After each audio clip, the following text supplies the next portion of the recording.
တရားနာရောက်ရှိလာကြတဲ့ပေသက်ပေါင်းသူတော်ကောင်းတို့ကိုဦးဇင်းတို့ဗာတရားဟောမှလည်းဆိုလို့ရှိရင်အင်္ဂုတ္တရနိကေဧကနိပတ်ပါဠိတော်မှာလာရှိတဲ့မြတ်စွာဘုရားဟောကြားတော်မူခဲ့တဲ့ဒေသနာတော်တွေကိုအခြေခံပြီးတော့နောက်ပြီးတော့ဦးဇင်းတို့ဝိသုဒ္ဓိမေတက္ကရာမှာလာရှိတဲ့သေခြင်းတရားနဲ့ပတ်သက်ပြီးတော့သေခြင်းတရားကိုစဉ်းစားဆင်ခြင်ရရှိနိုင်မဲ့အကျိုးကျေးဇူးများအဲ့ဒါကိုဦးဇင်းတို့ကျေးတော်ရှင်ဝိသုဒ္ဓအောင်ဆိုတော်ဘုရားကြီးပရမတ္ထသရုပ္ပဗေဒနီဆိုတဲ့ကျမ်းစာအုပ်ကြီးပြုစုထားတာရှိတယ်။အဲ့ဒီပရမတ္ထသရုပ္ပဗေဒနီကျမ်းထဲမှာဝိသုဒ္ဓိမေအထာဂါကိုကြည့်ပြီးတော့ရေးစီထားတဲ့မရဏနုတ္တိကမ္မထံပွားများရခြင်းရဲ့အကျိုးကျေးဇူး17မျိုးအဲ့ဒီမှာဦးဇင်းတို့ဖော်ပြထားတာရှိတယ်။အဲ့ဒါလို့အင်္ဂုတ္တပါဠိတော်မှာလာရှိတဲ့မရဏနုတ္တိကမ္မထံရဲ့ဂုဏ်ကျေးဇူးများရဲ့ဝိသုဒ္ဓိမေတက္ကရာမှာလာရှိတဲ့မရဏနုတ္တိကမ္မထံရဲ့ဂုဏ်ကျေးဇူးများရဲ့ဒါတွေကိုဦးဇင်းတို့ပေါင်းစုအခြေခံပြီးတော့တခုသောတရားဤဂုဏ်ကျေးဇူးများလို့တရားကောင်းစဉ်ပေးပြီးတော့ဟောပါမယ်။ဒီနေရာမှာဦးဇင်းတို့တခုသောတရားဤဂုဏ်ကျေးဇူးများဆိုတဲ့နေရာမှာတခုသောတရားဆိုတာကဒီနေရာမှာမရဏနုတ္တိကမ္မထံကိုရည်ရွယ်ပြီးတော့ပြောတာပါအဲ့ဒါကလည်းပဲဦးဇင်းတို့ရဲ့စိတ်ကူးနဲ့တခုသောတရားများဤလို့တခုသောတရားဤလို့ဒီလိုပြောတာမဟုတ်ဘုရားကိုယ်တော်မြတ်ကြီးကိုယ်တိုင်ဧကဓမ္မောဘိက္ခဝေဘာဝေတောပဟုလိကတောအစရှိသဖြင့်ဧကဓမ္မောတခုသောတရားသည်လို့အဲ့ဒါလိုမြတ်စွာဘုရားကိုယ်တော်တိုင်ဟောတာနော်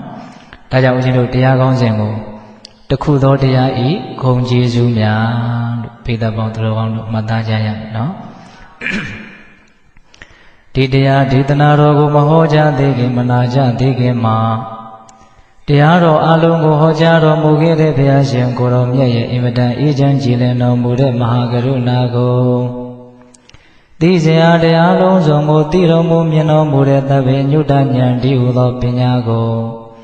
ထိုမဟာကရုဏာကိုပညာကိုနှစ်ပါးစုံတို့ဖြင့်ပြည့်စုံတော်မူတဲ့ဘုရားရှင်ကိုယ်တော်မြတ်ကိုယူသည်မြတ်နိုးရှိခိုးပူဇော်ကြအောင်စို့အလုံးလက်အုပ်ချီမှုပြီးတော့အာယုံပြုကြရအောင်ကရုဏာတိတလဟရယံပညာပိသောတာဝိဟတမောဟဓမ္မသာနရမရလောကကရဝောတိဒုက္ကတံဂတိဝိမုဒ္ဒံကရုဏာတိတလဟရယံမဟာကရုဏာတော်ဖြင့်အေးမြသောစိတ်နှလုံးလေးရှိတော်မူပါပေထသောပညာပိသောတာဝိဟတမောဟဓမ္မအရဟတမတိဟုသောအယံအလင်းဖြင့်ဝိဇ္ဇာတိဟုသောမိုက်မောင်းကိုဖယ်ခွာတော်မူပြီးထသောသာနရမရလောကကရုလူနာမြမတတဝါနန္ဒတို့၏ကြောက်တီတန်တို့အလေးကရုပြုရာတဆူရီသောဆရာသခင်လည်းဖြစ်တော်မူပါပြီးထသောဂတိဝိမု ddံ ဒေဝမနုဿာနိရယနှင့်ပေတတရိစ္ဆာန်လာရရှိငါတန်သောဂတိတို့မှလေအထူးသဖြင့်ကင်းလွတ်တော်မူပြီးထသောဒုက္ကတံတတဝါတို့အားအကျိုးများကြောင့်ဟုတ်မှန်သောစကားကောင်းကိုသာမြတ်ဆိုတော်မူပါပေထသောဗုဒ္ဓံသစ္စာလေးရတရားမြတ်ကိုလက်ပေါ်တင်နာပရမကဲ့သို့ပြတ်သားထင်းနှင့်သိမြင်ပေတတ်ဘုရားရှင်ကိုယ်တော်မြတ်ကြီးကိုမေယံတရားဟောပုဂ္ဂိုလ်တရားနာပုဂ္ဂိုလ်ခေါ်ဆိုပညတ်ပရမမမူယုံနာနှဖျားဖြစ်ကြပါသောဘုရားတပည့်တော်တို့သည်ဝိနေဝနာမှာကာယဝစီမနောချီ၍သုံးလီဒွါရပနာမဖြင့်ဒုက္ခယောကျိုးလက်ဆုံးမောကရှိခိုးဥညွတ်ပါ၏မြတ်စွာဘုရား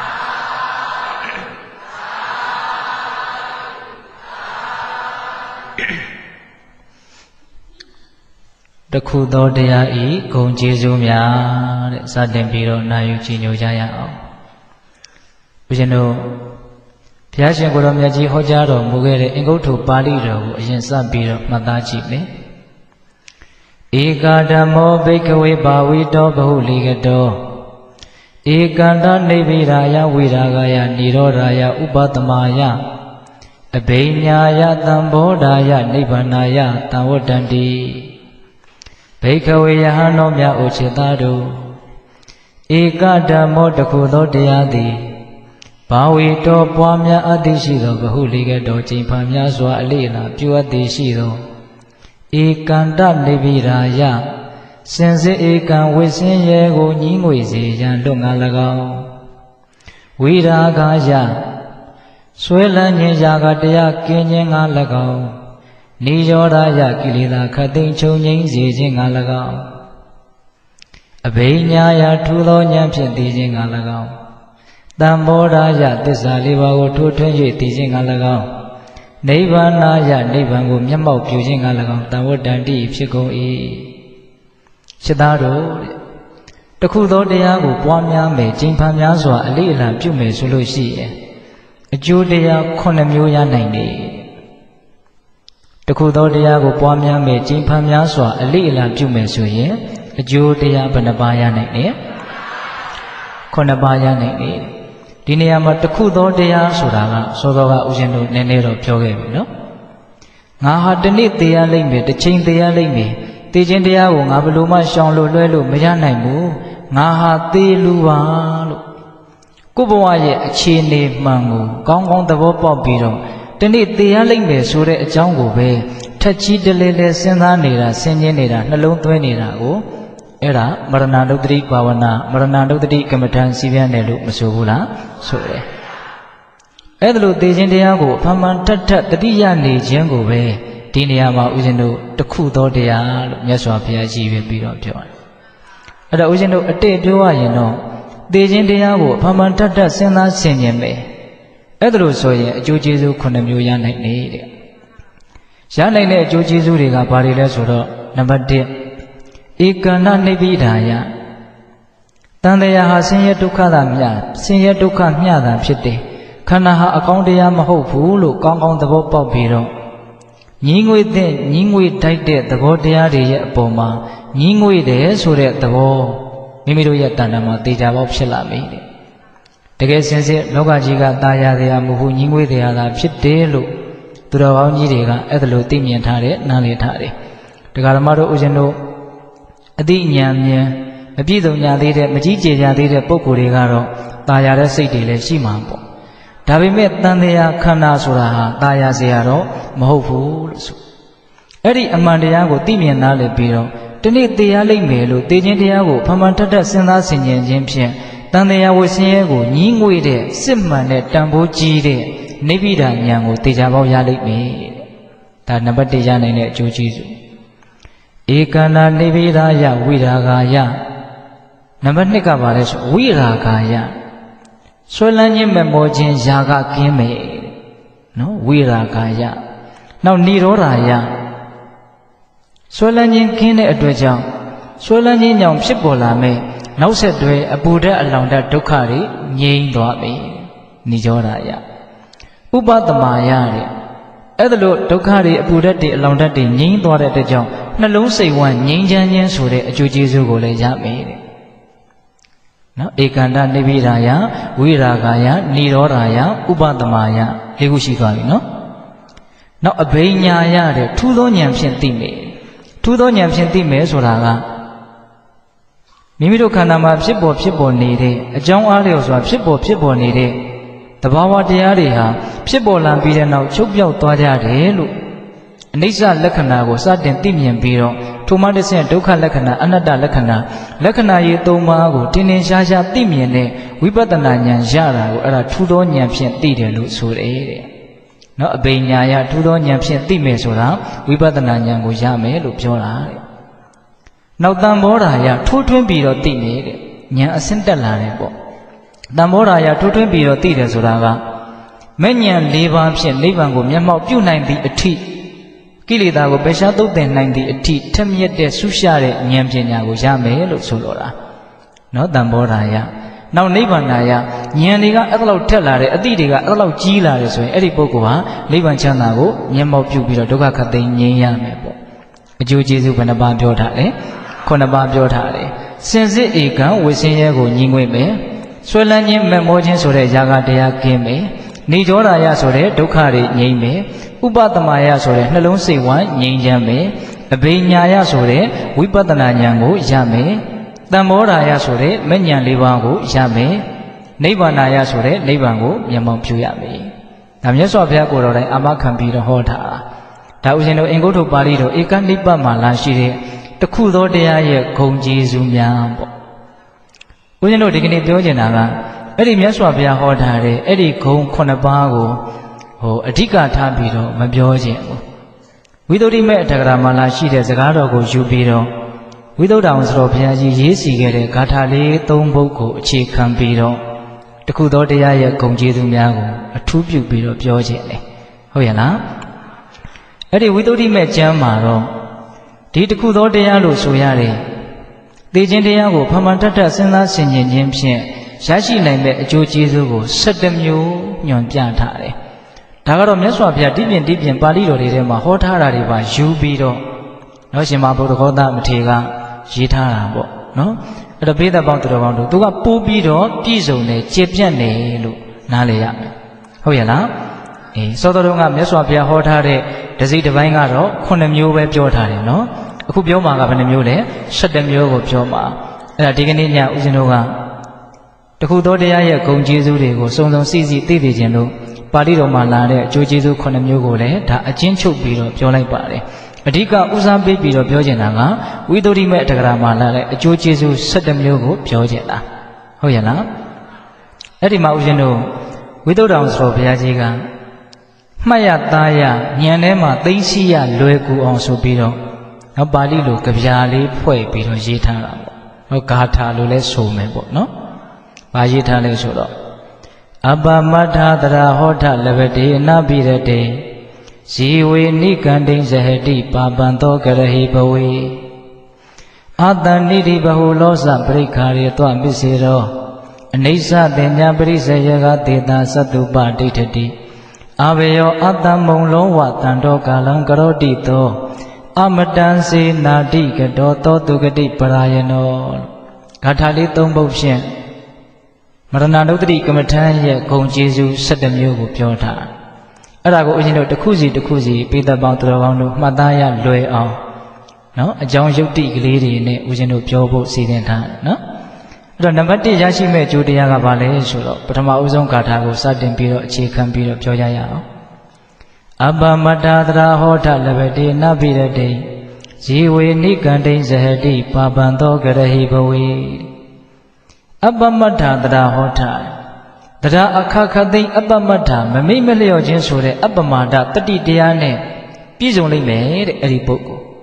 ငါဟာတနေ့သိရလိမ့်မယ်တစ်ချိန်မှသိရလိမ့်မယ်ငါဟာသိခြင်းတရားကိုရှောင်လွှဲလို့မရနိုင်ဘူးအတုဝေမေဇီဝိတံငါရဲ့အသက်ရှင်ခြင်းဒီမမြဲဒုဝမေမရဏံသေဆုံးခြင်းတည်တာလည်းမြဲတယ်လို့သိခြင်းတရားကိုထဲထဲဝင်ဝင်စစ်စစ်ပေါက်ပေါက်အဖန်ဖန်တတ်တတ်စဉ်းစားမယ်ဆိုရင်တစ်အချက်ရနိုင်တဲ့အကျိုးကျေးဇူးသည်မမိတ်မလျော့ခြင်းဆိုတဲ့အပမာဒတရားနဲ့ပြည့်စုံတယ်တဲ့နော်သိခြင်းတရားကိုမမေ့ရင်တတိတရားကောင်းလာမယ်ပေါ့နော်တတိဆိုတာကကုသိုလ်ကောင်းမှုတွေကိုမမေ့တဲ့တတိရှိတယ်ခန္ဓာမှာဖြစ်ပေါ်နေတဲ့သဘာဝတရားတွေကိုမမေ့တဲ့တတိရှိတယ်အပမာဒဆိုတာဖြစ်ပြီဆိုရင်တော့ကုသိုလ်ကဖြစ်တော့တာပါပဲကုသိုလ်တရားတွေထဲမှာအပမာဒသည်အကြီးကျယ်ဆုံးဆိုတာတော့ပိဿတို့နားလည်ပြီလားအဲ့တော့သိခြင်းတရားကိုဖန်ဖန်တတ်တတ်စဉ်းစားတဲ့ပုဂ္ဂိုလ်ဟာဘဝရဲ့လက်ကျန်အချိန်ကိုတန်ဖိုးထားတယ်လို့နားလည်ရတချို့ကသိခြင်းတရားကိုစဉ်းစားရင်စိတ်ဓာတ်တွေကျပြီးတော့အားတွေပျော့သွားမယ်လို့ထင်တာသိခြင်းတရားကိုစဉ်းစားရင်စိတ်ဓာတ်ကမကြဘဲနဲ့တက်လာတော့ကြံတဲ့အချိန်လေးတွေကိုမိမိရော့ရော့ပေါ့ပေါ့ဆဆအကုန်မခံနိုင်ဘူးလို့သူနားလေတယ်နော်တေချာပေါက်စွန့်ပစ်သွားရမယ့်အရာတွေအတွက်နဲ့တော့ငါဟာမေ့လျော့ပြီးတော့မနေသင့်ဘူးလို့သူ့ရဲ့စိတ်ထဲမှာအဲ့ဒီအတိအဲ့ဒီဉာဏ်အဲ့ဒီအမြင်ရှိတယ်ဟုတ်လားတနေ့သိရလိမ့်မယ်ဆိုတဲ့ပုဂ္ဂိုလ်ဟာငါရဲ့ဘဝလက်ကျန်ဟာဘယ်လောက်ရှိတယ်ဆိုတာငါမသိဘူးအဲ့ဒါဒီပင်လျင်သူ့ကိုမမေ့မလျော့ဖို့အတွက်အကြီးကျယ်ဆုံးတော့တွန်းအားဖြစ်နေတာဘယ်အချိန်သိရမယ်မသိဘူးဆိုတာကိုကစပြီးတော့သူ့ရဲ့စိတ်ထဲမှာမမေ့ဖို့အတွက်တတိပေးနေတယ်လို့ပဲဒါကတရားဓမ္မတို့ဦးဇင်းတို့ဒီအကျိုးကျေးဇူးတွေရတယ်ဆိုတာကကိုယ်တိုင်မရဏနုတ္တိကမ္မထံကိုတကယ်စီးပြင်းမှုတယ်ဆိုလို့ရှိရင်ပို့ပြီးတော့နားလည်ဖို့လည်းလွယ်တယ်လက်ခံဖို့လည်းပို့ပြီးတော့လွယ်တယ် ဟုတ်လားဒီနေ့သေရလိမ့်မယ်ငါဟာသေလို့ပါလို့အဲ့ဒါလို့အဖမှန်ထက်ထက်စဉ်းစားနေတဲ့ပုဂ္ဂိုလ်ဟာနော်မမိတ်မလျော့တဲ့တတိတရားအားကြီးလာတယ်ဆိုတာအင်မတန်ထင်ရှားတယ်ဟုတ်ရလားဒါကြောင့်ဘေးသက်ပေါင်းသူတော်ကောင်းတို့သေခြင်းတရားကိုမမေ့ရင်နံပါတ်1အလွန်အဖိုးတန်တဲ့အပမာဒတတိတရားမိမိတန်တမှာခိုင်မြဲလာမယ်ပေါ့နော်တတိတရားခိုင်မြဲမယ်ဆိုလို့ရှိရင်ကျန်တဲ့ကုသိုလ်တရားတွေအများကြီးကြီးပွားလာနိုင်တယ်ဆိုတာလည်းဆက်ပြီးတော့စဉ်းစားလို့မရဘူးလားရတယ်အဲ့တော့ဦးဇင်းတို့နံပါတ်1ရရှိမဲ့အကျိုးကျေးဇူးကဘာလဲဆိုတော့အပမတ္ထသရဟောတလဘတိအနပိရတိအနပိရတိလောကကြီးသည်ပျော်မွေ့ဖွယ်ရာမဟုတ်ဆိုတဲ့အမြင်ကိုလဘတိလွယ်လွယ်နဲ့ရနိုင်တယ်နော်ငါဒီနေ့သိရလိမ့်မယ်လို့သိခြင်းတရားကိုစဉ်းစားသောပုဂ္ဂိုလ်သည်တဲ့လောကကြီးသည်ပျော်မွေ့ဖွယ်ရာမဟုတ်ဘူးဆိုတဲ့အမြင်ကိုရနိုင်တယ်တဲ့နော်လဘတိအနပိရတိနော်ဦးဇင်းတို့တပ္ပလောကအနပိရတိတင်ညာဆိုပြီးတော့မြတ်စွာဘုရားဟောထားတဲ့တင်ညာတစ်မျိုးရှိတယ်လောကကြီးသည်ပျော်မွေ့ဖွယ်ရာမဟုတ်ဆိုတဲ့အမြင်ကိုမကြာခဏဖြစ်အောင်စီးပြန်ရမယ်ဆိုတဲ့အဓိပ္ပာယ်ပေါ့အဲ့ဒါလိုလောကသည်ပျော်မွေ့ဖွယ်ရာမဟုတ်ဆိုတဲ့အမြင်ကိုသိခြင်းတရားကိုစဉ်းစားခြင်းအပြင်ရနိုင်တယ်လို့ပြောတာဦးဇင်းတို့တဲ့ပြောရရင်တော့လောကထဲမှာပျော်စရာပါလို့ထင်တာဟာဒီသိခြင်းတရားကိုမေ့နေလို့ပဲလို့ဆန့်ကျင်ဘက်ကောက်ချက်ဆွဲလို့မရဘူးလားရတယ်သိခြင်းတရားကိုစဉ်းစားရင်လောကဟာပျော်စရာမဟုတ်ဘူးဆိုတာကိုပေါ်လွင်ထင်ရှားလာပြီးတော့လောကဟာပျော်မွေ့ဖွယ်ရာမဟုတ်ဆိုတဲ့အမြင်ဟာသူ့တန်တာမှာခိုင်မြဲသွားတယ်ဟုတ်ရဲ့လားဟိုဘေးသက်ပေါင်းသူတော်ကောင်းတို့လည်းအလုံးကြားဖို့ပါတယ်လေတိတိဓမ္မသောကမင်းကြီးမှာတိတ်တဆိုတဲ့ညီတော်မင်းသားတစ်ယောက်ရှိတယ်နော်ကျန်တဲ့ဟိုအဖေတူအမေခွဲညီအကိုတွေကိုအကုန်သတ်ပစ်တာလေဒါကြောင့်သူကစန္ဒာသောကဆိုတဲ့နာမည်ဆိုးနဲ့လည်းကြော်ကြားခဲ့သေးတာကိုတိတိဓမ္မသောကမင်းကြီးကအဲ့ဒီမှာအဖေတူအမေတူညီတယောက်တော့သူချန်ထားတယ်တိတ်သားတဲ့အဲ့ဒီတိတ်သားမင်းသားကတနေ့တော့တောထဲကိုတောကစားထွက်ရင်းနဲ့သားကောင်ရှာထွက်ရင်းနဲ့အပျော်ပေါ့လေအဲ့လိုထွက်ရင်းနဲ့တောဆက်တနေရာနော်စမ်းချောင်းဘေးမှာနော်မျက်နှုကလေးတွေကိုအေးအေးလူလူစားပြီးတော့ပျော်ရွှင်မြူးတူးနေတဲ့သမင်ကလေးတွေကိုသူတွေ့တယ်တွေ့တဲ့အခါကျတော့သူ့စိတ်ထဲမှာဘာစဉ်းစားမိလဲဆိုတော့မြက်စမ်းပြီးတော့တောထဲမှာလွတ်လွတ်လပ်လပ်နေတဲ့အကောင်တွေတောင်တော်တော်ပြောနေတယ်ဆိုလို့ရှိရင်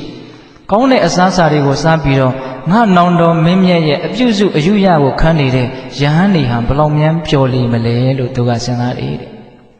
ဟုတ်လားစဉ်းစားမယ်ဆိုလဲစဉ်းစားစရာပဲပေါ့လေဟုတ်ရဲ့လားမျက်နှုကလေးတွေစားပြီးတော့နေတဲ့သမင်တွေတောင်တော်တော်ပျော်ကြသေးတယ်ဆိုရင်အစားကောင်းအသောက်ကောင်းတွေစားပြီးတော့တော်တော်စိန်ကြကြနေရတဲ့ငါနောင်တော်ဘုရင်မင်းမြတ်ရဲ့နတ်ဥမှာကုကွယ်ထားတဲ့ယဟန်တွေဟာဘလောက်များပျော်နေလိမ့်မလဲဒါစဉ်းစားတယ်အဲ့ဒါကိုသူကစဉ်းစားတာလောက်တင်မထားဘဲနဲ့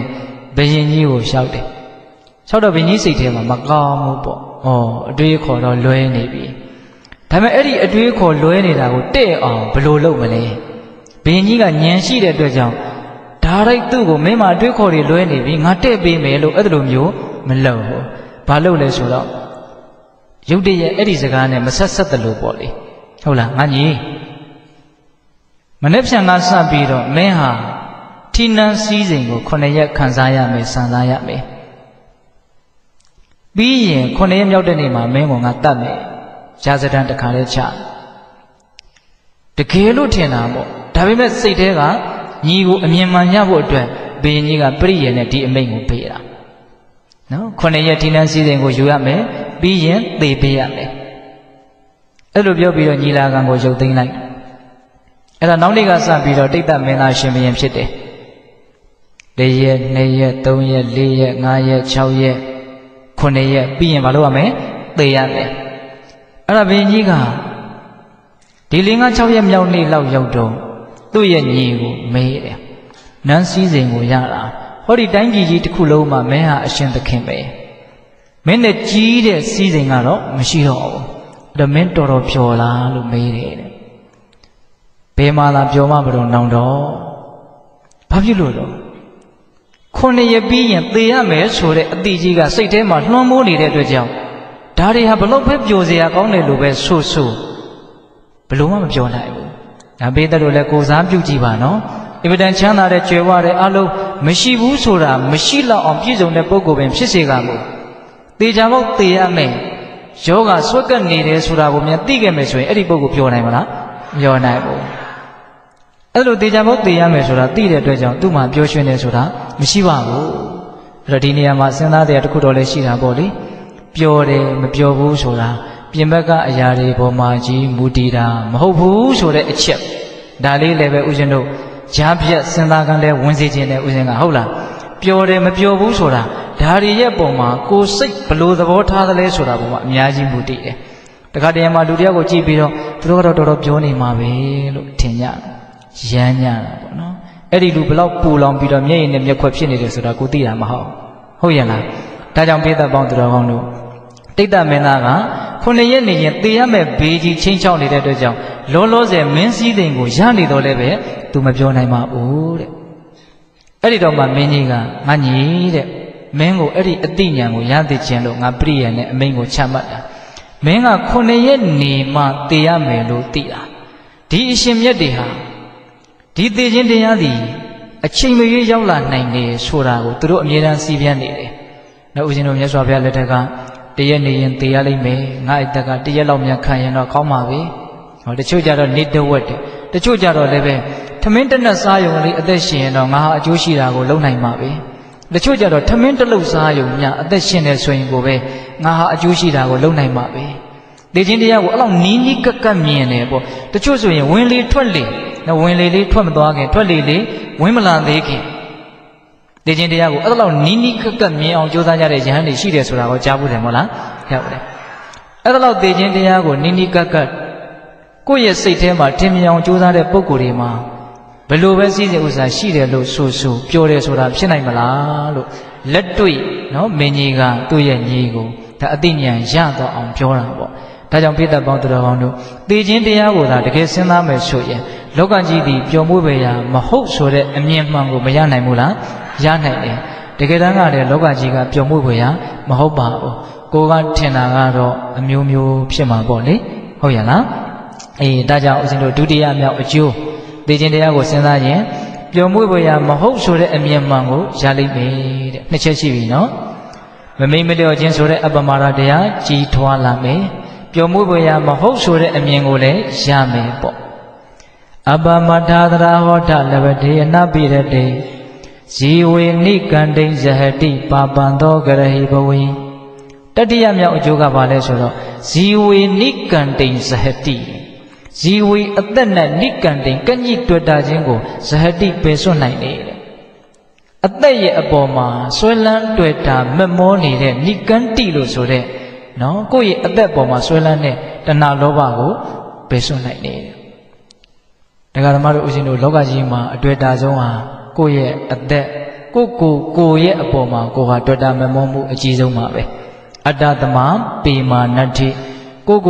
အချစ်ဆုံးဆိုတာလည်းပဲဒီရှင်သန်မှုလေးကိုပြောတာပါပဲဟုတ်တယ်မို့လားအေးဒီကိုယ့်ရဲ့အသက်ရဲ့အပေါ်မှာတောင်တွေ့တာမှုကိုစွန့်နိုင်တယ်ဆိုရင်ကျန်တာတွေရဲ့အပေါ်မှာတွေ့တာမှုကိုစွန့်ဖို့ဆိုတာခဲရင်မမလားအခဲရင်ကိုဒီနေရာမှာဒကာဓမ္မတို့ဦးဇင်းတို့တွေ့တာမှုကိုမစွန့်နိုင်ရင်မစွန့်နိုင်တဲ့လောက်ဒုက္ခကြီးတယ်ဆိုတာလောက်တော့ပေတတို့သဘောပေါက်ပြီးသားဖြစ်မယ်လို့ဦးဇင်းထင်ပါတယ်နော်တွေ့တာမှုကြီးရင်ကြီးသလောက်ဆင်းရဲဒုက္ခဖြစ်တာပါပဲနော်ဘာဖြစ်လို့ဆင်းရဲဒုက္ခဖြစ်တုံးဆိုကိုတွေ့တာထားတဲ့အရာပျက်စီးတော့မဲ့အချိန်မှာအဲ့ဒါဆင်းရဲဒုက္ခဖြစ်မှာအဲ့တော့အသက်ရဲ့အပေါ်မှာဆွဲလန်းမှုကြီးလေလေအဲ့ဒီအသက်ကိုစွန့်ရတော့အခါမျိုးမှာဆင်းရဲဒုက္ခကြီးလေလေပဲဒါကြောင့်ဦးဇင်းတို့ဒီနေရာမှာအသက်တို့နော်ပြင်ဘက်ကသက်ရှိသက်မဲ့ဥစ္စာပစ္စည်းတို့ဒါတွေကိုစွန့်ဖို့ရာကဗราဏာလားဒါတွေရဲ့အပေါ်မှာတွေ့တာမှုကိုစွန့်ဖို့ရာကဗราဏာလားဆိုတာလဲသဘောပေါက်ဖို့တော့လွတ်မယ်ဟောဒီနေရာမှာဦးဇင်းတို့ပါမခါချုပ်စတော်ကြီးပြောတဲ့စကားတစ်ခုကိုဦးဇင်းကအလွန်သဘောကျတယ်စတော်ကြီးကစွန့်ရမှာကသက်ရှိသက်မဲ့တွေမဟုတ်ဘူးတဲ့အဲ့ဒါတွေရဲ့အပေါ်မှာတွေ့တာမှုဆိုတဲ့နိကန္တိအဲ့ဒီလောဘကိုစွန့်ရမှာတဲ့အဲ့ဒါကိုစတော်ကြီးကသူကဥမာလေးနဲ့ပြောတာဗျနော်ဥပမာပြောလို့ရှိရင်နားလည်လွယ်တဲ့သဘောရှိတာကိုနော်စာရွက်ကလေး2ရွက်ကိုထပ်ထားတယ်ဆိုပါစို့တဲ့2ရွက်ထိတော့ထိနေတယ်နော်ဟုတ်လားစာရွက်လေး2ရွက်ထပ်ထားတယ်ကြိုက်တဲ့အရွက်ကိုကြိုက်တဲ့အချိန်မှာဆွဲနှုတ်ပြီးတော့ယူလို့ရတယ်လွယ်ကူကူပဲအဲ့ဒီစာရွက်လေး2ရွက်ကြားထဲကိုစင်ကိုလိုဟာမျိုးလေးထည့်လိုက် စာရွက်2ရက်ပါဖြစ်သွားပြီကတ်သွားပြီအဲ့ဒါဆိုလို့ရှိရင်ဒီစာရွက်2ရက်ကိုတရွက်ချင်းယူမယ်ဆိုရင်တော့ဘယ်လိုမှယူလို့မရတော့အဲ့ဒါမဖြစ်မနေခွဲမယ်ခွာမယ်ဆိုရင်တော့တရွက်ရွက်ကတော့စုပ်တော့မှာပဲအခက်မသိရင်2ရက်လုံးလဲစုပ်သွားနိုင်တယ်နော်ကော်ထဲလိုက်ရင်တော့ဘာဖြစ်သွားပြီလဲပြဿနာကြီးသွားပြီဟုတ်လားဒါကြောင့်ပေးတော်ပေါင်းသူတော်ကောင်းတို့ကိုမှသက်ရှိသက်မဲ့ပိုင်ဆိုင်တာတွေရှိပါတယ်မရှိလို့လည်းမဖြစ်ပါဟုတ်လားပြီးတော့ကိုယ်ခန္ဓာကိုယ်ကြီးရှိပါတယ်အသက်ဆိုတာရှိပါတယ်ဒါတွေကိုစွန့်ရမှာလားဒါတွေရဲ့ပုံမှာတွေ့တာတယ်ဆိုတဲ့သဘောလေးကိုစွန့်ရမှာလားဆိုတာကိုလည်းသဘောပေါက်ဖို့မလိုဘူးလားလိုတယ်တွေ့တာမှုကိုစွန့်နိုင်လေလေချမ်းသာဒုက္ခရလေလေပါပဲအဲ့ဒီချမ်းသာဒုက္ခကိုရနိုင်တဲ့တွေ့တာမှုကိုစွန့်ခြင်းဆိုတဲ့သဘောတရားကိုလည်းပဲသိခြင်းတရားကိုစဉ်းစားခြင်းအပြင်ရနိုင်လေဟုတ်ရလားဒါကြောင့်သိခြင်းတရားကိုစဉ်းစားရင်တတိယချက်ဇီဝေနိကန္တိဇဟတိနော်အသက်ရဲ့အပေါ်မှာတောင်ညှိကပ်နေတဲ့တဏှာလောဘကိုစွန့်နိုင်တဲ့ဒါကတော့လက်တွေ့ထောက်ခံနိုင်အောင်လက်တွေ့ပဲကြိုးစားပွားများအထောက်ကြည့်ကြဖို့လိုတာပေါ့ဟုတ်ရဲ့လားဘယ်နှချက်ရှိပြီတော့ဗျာ3ချက်ရှိပြီအပမထာသရာဟောထလဝတေနပိရတေဇီဝေနိကန္တိဇဟတိပါပံသောကရဟိဘဝေဟော၄ခုမြောက်အကျိုးကပါပံသောကရဟိဘဝေတဲ့သောထုမရဏနုတ္တိကမ္မဋ္ဌာန်းကိုစီပြန်သောပုဂ္ဂိုလ်သည်ပါပံမကောင်းမှုကိုကရဟိကဲ့ရဲ့ရှုံချနိုင်နေတဲ့ဒါလေးကလည်းနည်းနည်းတော့စိတ်ဝင်စားစရာကောင်းတယ်လို့ဦးဇင်းထင်တယ်သေခြင်းတရားကိုဖန်ဖန်ထပ်ထပ်စဉ်းစားနေသောပုဂ္ဂိုလ်သည်မကောင်းမှုကိုကဲ့ရဲ့နိုင်နေတဲ့ပြောင်းပြန်လေးလှမ်းပြီးတော့စဉ်းစားကြည့်ပါလားသေခြင်းတရားကိုမစဉ်းစားဘဲနဲ့ကိုယ့်ကိုယ်မသေးတော့မှလို့ဟုတ်လားအမြဲထာဝရလို့နေကြတဲ့ပုဂ္ဂိုလ်တွေကမကောင်းမှုကိုရံဖန်ရံခါမှမကဲ့ရဲ့နိုင်ဘူးဦးဇင်းရဲ့မကောင်းမှုပဲကဲ့ရဲ့နိုင်တာပေါ့လို့မထင်နဲ့နော်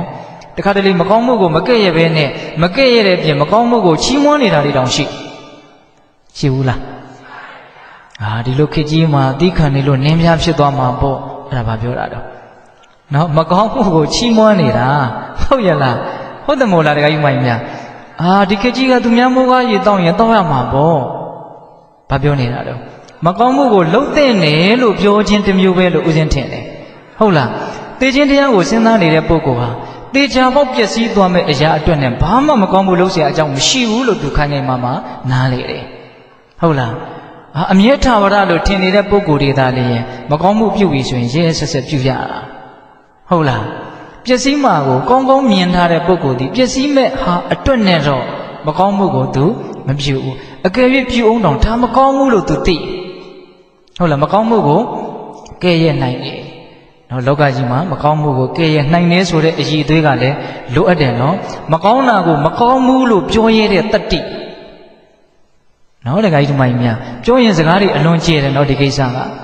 မကောင်းတာကိုမကောင်းဘူးလို့ပြောရတဲ့အနေအထားမျိုးဟုတ်လားမကောင်းတာဒါမကောင်းပါဘူးကိုလှုပ်တာမလှုပ်တာကတော့တခါနဲ့မလှုပ်ဖဲနေနိုင်ရင်တော့အကောင်းဆုံးပေါ့ဟုတ်လားတချို့ကကိုကမကောင်းမှုကိုလှုပ်နေတော့ဒီမကောင်းမှုကိုပဲအပြစ်မရှိသလိုလို့ပြောတာတွေမရှိဘူးလားရှိတာပေါ့ကိုလှုပ်နေတယ်ဆိုတော့အပြစ်ကမပြောချင်လှုပ်တာပဲလေမကောင်းတာကမကောင်းတာပဲလေအဲ့ဒါလို့တတ္တိရှိဖို့မလိုဘူးလားရှိတယ်အဲ့လိုအယူဆပိုင်းဆိုင်ရာမှာတတ္တိရှိဖို့အတွက်တော့ငါဟာတနေ့သေရမှာပါလောကကြီးကဘာမှကောင်းတာမဟုတ်ဘူးဆိုတဲ့အမြင်ရှိထားတဲ့ပုဂ္ဂိုလ်တူတယောက်မကောင်းမှုကိုကဲ့ရဲ့နိုင်တယ်တဲ့ဒါပြောတာဘယ်နှခုရှိပြီလဲဗျာ၄မျိုးရှိသွားပြီနောက်ဂါထာ၃ပုဒ်မှာတစ်ပုဒ်ပြီးသွားပြီနော်အပမတာသရာဟောထလဘတိနပိရတေဇီဝေနိကန္တိဇဟတိပါပံသောကရဟိဘဝေဒါလေးပြီးသွားပြီနော်နောက်ဒုတိယဂါထာဆက်ပြောမယ်ဗျာအာတဏိတိဘဟုလောစာပရိခာရေတောမစ္စေရောအနိစ္စပညာပရိစေယကသေသသတ္တုပဋိဋ္ဌတိဟောအာတဏိတိဘဟုလောစာ၅ခုမြောက်အကျိုးကအာတဏိတိဘဟုလောစာတဲ့အများကြီးသိမ့်မထားဘူးတဲ့နော်သိခြင်းတရားကိုစဉ်းစားတဲ့ပုဂ္ဂိုလ်ဟာအများကြီးသိမ့်မထားဘူးတဲ့စဉ်းစားတော့သိခြင်းတရားကိုမေ့နေတဲ့ပုဂ္ဂိုလ်တွေကအများကြီးသိမ့်ထားတယ်ဆိုတဲ့အဓိပ္ပာယ်မရှိဘူးလားရှိတာပေါ့နော်လာမယ့်အနာဂတ်တွေထိုက်တလောက်စိုးရိမ်မှုနဲ့သိမ့်ဖို့တော့လိုပါတယ်မလိုဘူးလို့မဆိုလို့ဒါကြောင့်သူကလည်းစကားကိုအကုန်မပြောပါဘူးနော်အများကြီးမသိမ့်ဘူးဆိုတော့နည်းနည်းတော့သိမ့်နေပေါ့ဟုတ်လားနော်သိခြင်းတရားကိုစဉ်းစားရင်ဘာလဲတော့အများကြီးကတော့မသိဘူးနည်းနည်းတော့သိမ့်ရင်သိမ့်မယ်ပေါ့ဒါပေမဲ့အများကြီးတချို့သိမ့်ထားတာတွေရှိတယ်နော်တစ်သက်စာနှစ်သက်စာ10သက်စာမကဘူးသိမ့်ထားတာတွေရှိတယ် ဟုတ်လားပင်ပင်ပန်းပန်းရှာပြီးတော့သူရှာရကျိုးမနှက်ဘူးလို့တော့ဦးစင်းကတော့ထင်တာပဲသူကတော့သူ့တွက်ကိန်းနေတယ်သူ့တော့အမှန်လို့တော့ထင်မှာပေါ့လေဟုတ်လားဒါ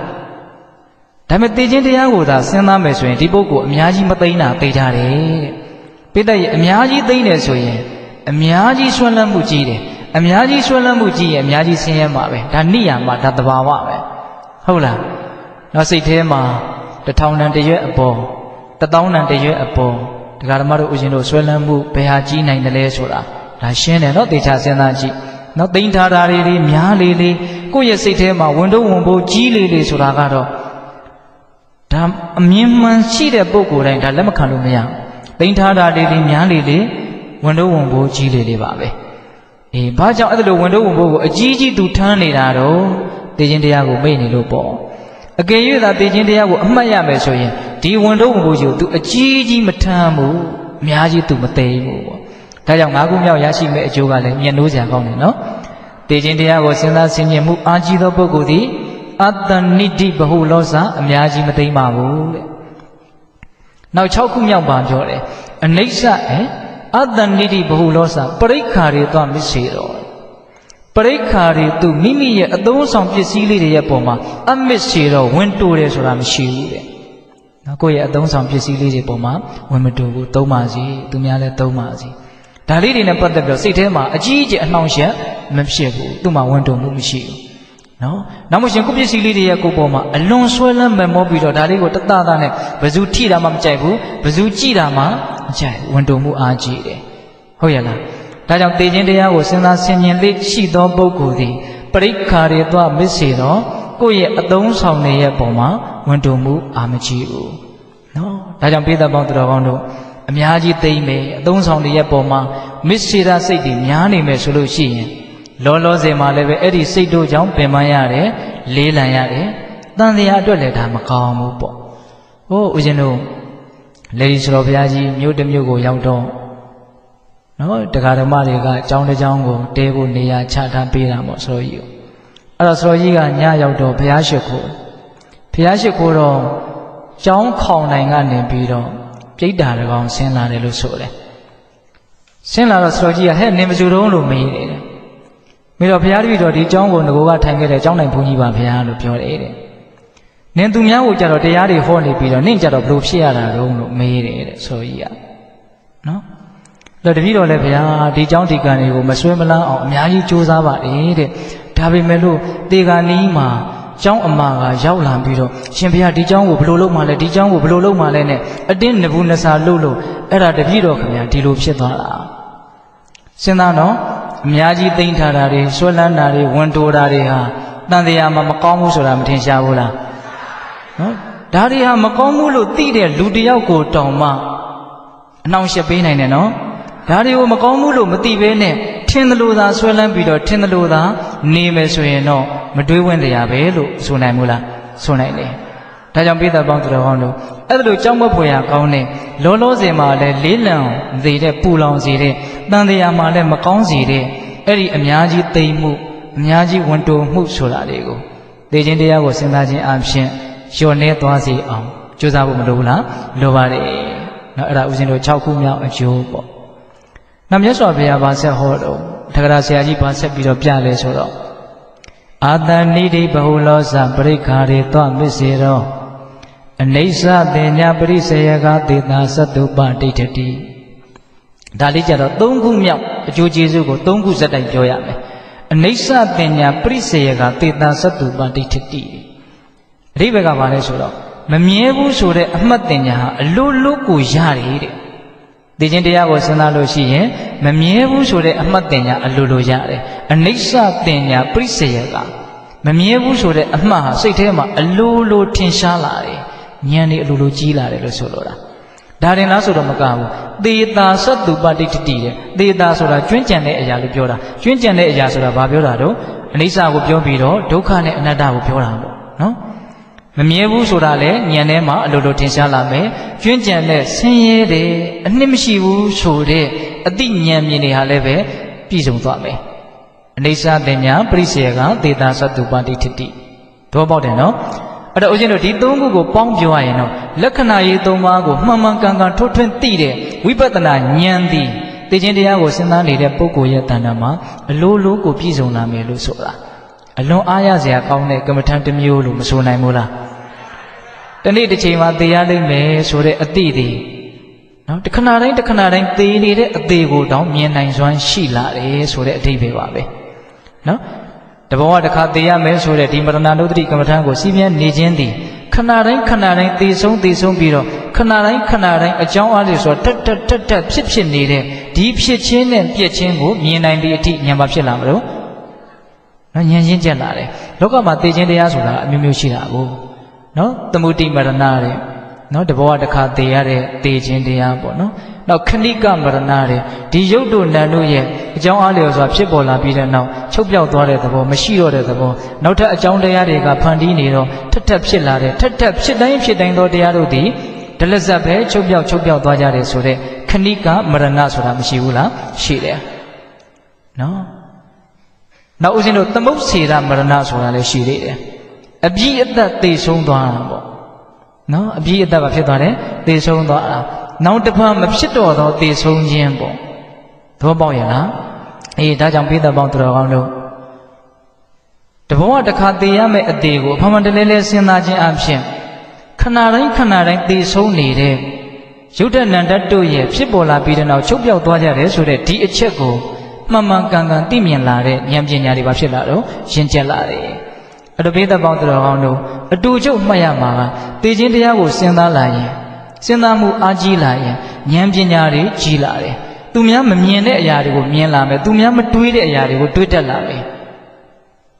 နော်တမယိုးကြနေရေးကိုပဲအမြဲတမ်းစဉ်းစားပြီးတော့မနေ့ဖြန်တိုင်းတစ်ပတ်ခါတိုင်းအစဉ်ပြေဖို့ဒီလောက်ပဲစဉ်းစားနေတယ်ဆိုရင်တော့ဉာဏ်ကသိကြီးကျယ်ဖို့မလွယ်ဘူးဟုတ်လာ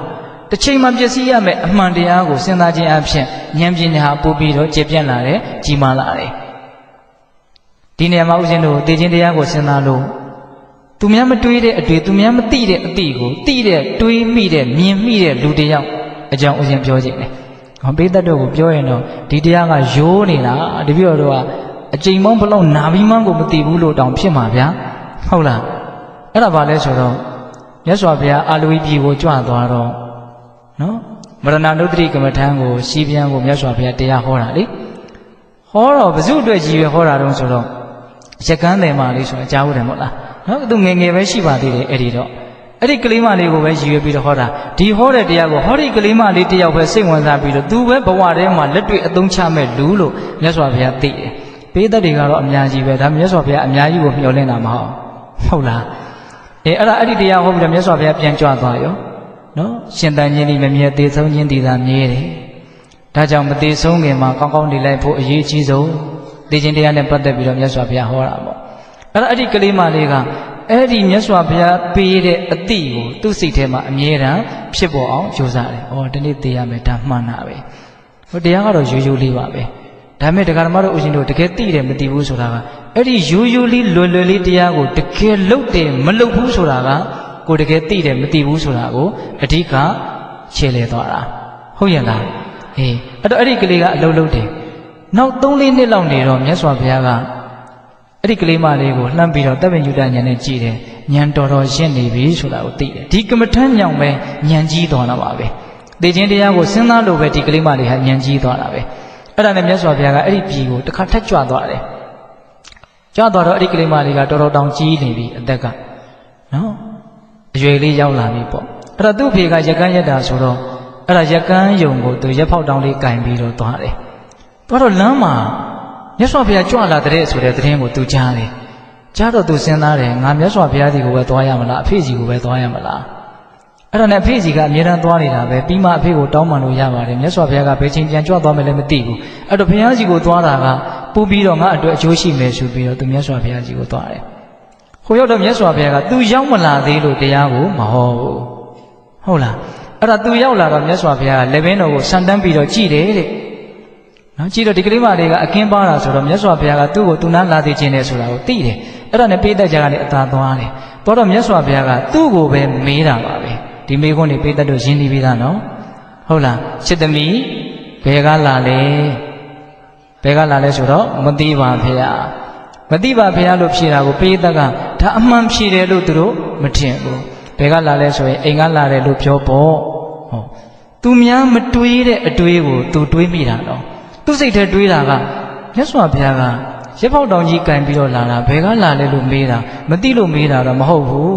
အဲ့တော့ငါစဉ်းစားဆင်ခြင်ထားတဲ့မရဏဒုတိကမ္မထမ်းနဲ့ဆက်ရှင်ပြီးတော့ပြောရမယ်ဆိုရင်ငါဘယ်ဘဝလာတယ်ဆိုတာငါမသိဘူးအဲ့တော့မြတ်စွာဘုရားငါ့ကိုဘယ်ဘဝကလာလဲဆိုတာကိုရည်ရွယ်ပြီးတော့မေးတာလို့မြတ်စွာဘုရားရဲ့အလိုတော်ကိုတခါတည်းသူမှန်မှန်ကန်ကန်ခံမှန်းမိတယ်ဒါကြောင့်မို့လို့ဘယ်ဘဝကလာတာလဲဆိုတာတော့မသိပါဘူးလို့ပြောလိုက်တယ်ဟုတ်လားဘယ်ကိုသွားမှလဲတဲ့ဒုတိယမေကွန်းကရကန်းတောင်းကြီးကင်ထားမှတော့ရကန်းယုံသွားမယ်လူတိုင်းသိတာပေါ့ဒါပေမဲ့မြတ်စွာဘုရားဒါရည်ရွယ်မေးတာမဟုတ်ဘူးငါစဉ်းစားဆင်ခြင်နေတာလဲငါတနေ့သိရလိမ့်မယ်တနေ့သိရမယ်ဆိုရင်သိပြီးရင်ဘယ်ရောက်မလဲဒါငါမသိနိုင်ဘူးငါဘယ်ဘဝကိုရောက်မယ်ဆိုတာမသိဘူးဟောအဲ့တော့ဘယ်ကိုသွားမှလဲဆိုတာဘယ်ဘဝကိုသွားမှလဲလို့ရည်ရွယ်ပြီးတော့မေးတာဒါကြောင့်အဲ့ဒီကိစ္စတော့ငါမသိရိုးအမှန်ဒါကြောင့်မသိပါဘူးခင်ဗျာလို့ပြောတာမိကုန်းနှစ်ချက်နော်အေးမသိဘူးကြီးဖြေတာနော်ဘယ်ကလာလဲမသိဘူးဘယ်ကိုသွားမှလဲမသိဘူးအဲ့တော့ချစ်သမီးမသိဘူးလားတဲ့မသိဘူးလားဆိုတော့သိပါတယ်တဲ့မသိဘူးလားလို့မေးတာကတနေ့သိရလိမ့်မယ်ဒီကိစ္စကတော့သိတာပေါ့ဟုတ်လားအဲ့တော့မသိဘူးလားဆိုတော့သိပါတယ်တဲ့တပည့်တော်ဒီနေ့တစ်ချိန်မှာသေချာပေါက်ညီကြီးကိုလက်ဝါးနဲ့ပုတ်တာကမှလွဲအောင်မယ်တပည့်တော်ဟာသိဆုံးရလိမ့်မယ်ပျက်စီးရလိမ့်မယ်ဒါကြောင့်တပည့်တော်သိပါတယ်တဲ့ဒါနဲ့သိလားတဲ့ကဲစလုထမြောက်မေကွန်တော်တော်ပြီးတော့မျက်စိလေးတွေကကောင်းတယ်နော်မသိဘူးလားဆိုတော့သိပါတယ်တဲ့သိသလားလို့မေးတော့ဟောမေကွန်ကစစ်လာပြီဆိုတော့တွေးရပြန်ပြီသိသလားဆိုတော့သိတာသိမှာတော့သိတယ်ဒါပေမဲ့သေချာတွေးကြည့်လိုက်ပြန်တော့လေဘယ်ချိန်သိမယ်ဆိုတာမသိဘယ်လိုယောဂနဲ့သိရမယ်ဆိုတာမသိဘယ်နေရာသိရမယ်ဆိုတာမသိပြီးတဲ့မသိနိုင်တဲ့တရား၅ပါးရှိတယ်လို့ကြားဦးတယ်မဟုတ်လားဇီဝိတံဗျာတိကာလောစဒေဟနိခေပနံဂတိတဲ့နော်ဇီဝိတံဗျာတိကာလောစဒေဟနိခေပနံဂတိဇီဝိတံဆိုတာဘယ်အသက်မှသိမယ်ဆိုတာဘယ်သူမှမသိနိုင်ဘူးဗျာတိဆိုတာဘယ်ယောဂနဲ့သိမယ်ဆိုတာဘယ်သူမှမသိနိုင်ဘူးဇီဝိတံဗျာတိကာလမနေ့သိမှလားနေ့သိမှလားညသိမှလားတကောင်သိမှလားမနေ့ခင်းသိမှမသိနိုင်ဘူးဇီဝိတံဗျာတိကာလောစဒေဟနိခေပနံသိပြီးတဲ့နောက်ကိုယ့်ရဲ့အလောင်းကိုဘယ်သားလေးမှချမယ်ဆိုတာစွန့်မယ်ဆိုတာဘယ်သူမှမသိနိုင်ဘူးဟုတ်ရဲ့လားဒါအမျိုးမျိုးအဖုံဖုံဒီခေတ်ကြီးပို့ပြီးတော့စမ်းကြတယ်နော်သိခြင်းတဲ့နေရာသိကြတာရောက်ခြင်းတဲ့နေရာရောက်ကြတာ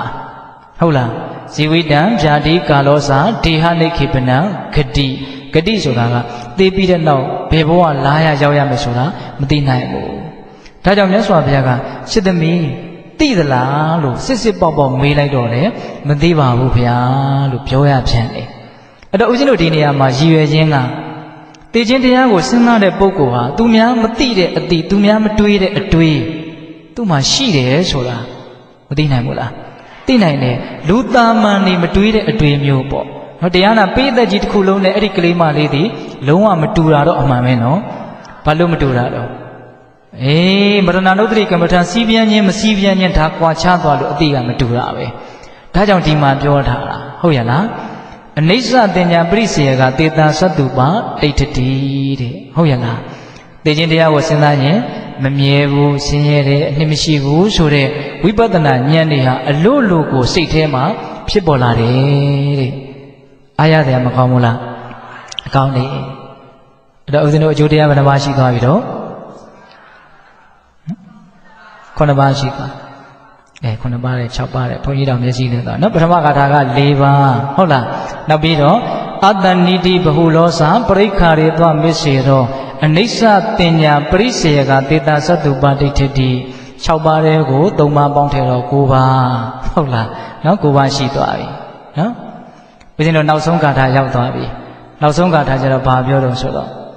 အာဘေယောအာတံဘုံလောဝတံတောကာလံကရောတိတောအမတံစေနာတိကတောသောသူဂတိပရာယနောတဲ့ဒါလေးကတော်တော်မြတ်လို့စရာကောင်းတယ်ဒီအကျိုးကျေးဇူးလေးတွေကအာဘေယောအတံဘုံလောဝတံတောကာလံကရောတိတောသိခြင်းတရားကိုဖမှန်ထက်ထက်စဉ်းစားဆင်ခြင်သောပုဂ္ဂိုလ်သည်အဘေယောမကြောက်ဖဲသာလျင်အတံဘုံလောဝမတွေးဝေဖဲသာလျင်တန်တောတီတီငြိမ်ငြိမ်ဖြင့်ကာလံသိခြင်းကိုကရောတိပြုလိုက်မယ်တဲ့နော်သိခြင်းတရားကိုဖမှန်ထက်ထက်စဉ်းစားသောပုဂ္ဂိုလ်သည် မကြောက်ဖဲနဲ့မတွေဝေပဲနဲ့တီတီငြိမ်ငြိမ်အေးချမ်းချမ်းသိခြင်းတရားကိုပြုနိုင်တယ်မကြောက်မလန့်တီတီငြိမ်ငြိမ်အေးချမ်းချမ်းသိရလိမ့်မယ်လို့ပြောတာဒါတရားဓမ္မတို့တော်တော်မလွယ်တဲ့ကိစ္စဗျာသိရလားလူတွေဟာအသက်ရှင်သန်နေထိုင်စဉ်အတွင်းမှာဘလောက်ပဲအောင်မြင်ပါတယ်ဘလောက်ပဲအစွမ်းထက်ပါတယ်ဘလောက်ပဲတော်ပါတယ်ဆိုတေခါနီးမှာအိန္ဒိယရသေနိုင်ဖို့တိတ်ခါရှိသေနိုင်ဖို့တီတီငြိမ်ငြိမ်သေနိုင်ဖို့ဆိုတာကအဲ့ဒီကိစ္စတွေတော့အဲ့ဒီကိစ္စတွေကဒီလောက်မလွယ်ဘူးဟုတ်ရလားတရားဓမ္မကြီးများဒါကြောင့်ပိဿပေါင်းသူတော်ကောင်းတို့သေခါနီးမှာအသေးဖြောင့်ဖို့တီတီငြိမ်ငြိမ်ဖြစ်ဖို့မကြောက်မလန့်သေရဖို့ဆိုတာဟာတော်တော်မလွယ်တဲ့ကိစ္စလို့ဦးဇင်းထင်တယ်ဟုတ်လားဒီနေရာမှာကိုယ်တိုင်သေတဲ့အခါမှာတီတီငြိမ်ငြိမ်ဖြစ်ဖို့ဆိုတာထက်သူများသေတဲ့အချိန်မှာတောင်တီတီငြိမ်ငြိမ်တရားဓမ္မတို့ဦးဇင်းတို့ကဖြစ်တာမဟုတ်နော်ဆိုကြပါစို့တီတီငြိမ်ငြိမ်ဖြစ်ချင်းမဖြစ်ချင်းဆိုတာကအဲ့ဒီသေဆုံးသွားတဲ့တတ္တဝါအဲ့ဒီပျက်စီးသွားတဲ့အရာပေါ်မှာကိုဘလောက်မျက်နှိုးသလဲမမျက်နှိုးသလဲဆိုတာပေါ်မှာမူတည်တယ်ကိုမမျက်နှိုးတဲ့အရာတွေကိုစိတ်ထဲမှာရှိတယ်လို့တောင်အမှတ်မရှိတဲ့အရာတွေကတော့သူ့ပျက်စီးခြင်းနဲ့ပျက်စီးလေဒါကတော့သိတည်ငြိမ်တာပေါ့ဘာမှကုန်မဖြစ်ဘူးဟုတ်တယ်မဟုတ်လားခုကမ္ဘာလောကကြီးမှာနေတိုင်းသိနေကြတာပဲလေဘာဖြစ်တော့ဘာမှမဖြစ်ပါဘူးသူသိနေတာပဲလေကိုယ်နဲ့မှဘာမှမဆိုင်တာဘူးကိုယ်စိတ်ထဲမှာမျက်နှိုးမှုမှမရှိတာဘူးကဲကိုသွေးကိုသားတွေကဖြစ်ကြည့်ပါလားဖြစ်သွားပြီတော့အဖြေကတော်တော်ကြီးကိုကွာခြားသွားပြီနော်ကိုသွေးကိုသားတဲ့ဖြစ်နေတော်တော်ကွာခြားသွားပြီဟုတ်လားကဲကိုယ်တိုင်ဖြစ်ကြည့်ပါလားအဲ့ဒါဆိုရင်ကိုလို့တောင်ကွာခြားသွားပြန်ပြီဟုတ်ရဲ့လားအဲ့တော့သေခါနီးမှာတုံလှုပ်တယ်မတုံလှုပ်ဘူးဆိုတာအဲ့ဒီသေတဲ့အရာရဲ့အပေါ်မှာကိုဘလောက်ဆွဲလန်းထားသလဲဆိုတာပေါ်မှာမူတည်တယ်အဲ့တော့ကိုသွေးကိုသားကိုနဲ့သက်ဆိုင်တဲ့ပုံကိုယ်တွေသေဆုံးတဲ့အခါမျိုးမှာကိုဘလောက်တုံလှုပ်တယ်လဲအဲ့ဒါလို့ဆိုရင်ကိုယ်တိုင်သေရတော့မဲ့အခါမျိုးမှာဆိုရင်ဘလို့နေမလဲကိုသွေးကိုသားပေါ်မှာချစ်တယ်ဆိုတာတဲ့ကိုချစ်တယ်ဆိုတာကအစမတန်မကြည့်ဘူးလားအေးခက်တာကတရားဓမ္မတို့ဦးဇင်းတို့ဆရာတော်တစ်ပါးပြောတာကိုဦးဇင်းကအမှတ်ရတယ်လူတွေဟာတဲ့သူများသေတာကိုတောင်သိကြည်ရတာမဟုတ်ဘူးကြောက်နေတာတဲ့သူများသေတာတောင်မကြည်ရဘူးကြောက်တယ်ဆိုရင်ကိုယ်တိုင်သေရမယ်ဆိုရင်အဲ့လူတွေဘလို့များနေမလဲမသိဘူးတဲ့ဒါတော်တော်စဉ်းစားတရားကောင်းတယ်လို့ဦးဇင်းကထင်တယ်ဟုတ်လားတရားဓမ္မကြီးများစဉ်းစားတော့ဒါလွယ်လွယ်လေးပြောတာမဟုတ်ရလားဒါကြောင့်ပိဿပေါင်းသူတော်ကောင်းတို့ကိုပဲသေကိုချစ်တဲ့လူတွေကဘယ်သူပဲသေဘယ်လိုအရာတွေပဲသေစိတ်ထဲမှာတီတီငြိမ်ငြိမ်အေးအေးချမ်းချမ်းဖြစ်အောင်ကြိုးစားဖို့မလိုဘူးလားဘာဖြစ်လို့လိုတယ်လဲရှောင်လွဲလို့မရမယ့်အရာတွေဖြစ်လို့ပဲဟုတ်ရဲ့လားကိုချစ်တဲ့လူတွေကလည်းသေမှာပဲလေသူတို့သေတာကိုမကြည့်ချင်ပါဘူးဆိုရင်ဘယ်လိုလုပ်ဖို့ရှိတော့ကိုကသူတို့အရင်သေဖို့ပဲရှိတယ်အဲ့ဒါကတော်တော်ပိုတောင်ဆိုးသွားသေးတယ်ဟုတ်လားတရားကြီးမကြီးများသူတို့သေတာကိုမကြည့်နိုင်ဘူးဆိုရင်ကိုသေတာသူတို့ကြည့်ဖို့ပဲရှိတယ်ခက်တာကသူတို့သေတာလည်းကိုမကြည့်ချင်ဘူးကိုသေးတာဆိုရင်ဘို့လို့တောင်မကြည့်စေချင်ဘူးပေါ့ဟုတ်ရဲ့လားဒါကြောင့်ပိဿပေါင်းသူတော်ကောင်းတို့ကိုစွန့်ခွာသွားတဲ့ပုံကိုယ်တွေအတွက်နဲ့ကိုဒီလောက်ခံစားရတယ်ဆိုရင်ကိုကစွန့်ခွာသွားမဲ့အခါမျိုးမှာဘယ်လောက်ခံစားရမလဲဆိုတာစဉ်းစားဖို့လိုတယ်ကိုချင်းတို့ပြောနေကြစကားတစ်ခွန်းရှိတယ်ဗျာနော်ကိုချစ်တဲ့လူသေလို့ကိုသွေးကိုသားတွေကသေလို့ကိုအမျိုးတွေကသေလို့ဆင်းရဲဒုက္ခရောက်ကြတယ်ဆိုတာကိုနဲ့အဲ့ဒီတယောက်နဲ့ပဲခွဲတာနော်ကိုနဲ့အဲ့ဒီတယောက်ပဲခွဲတာနော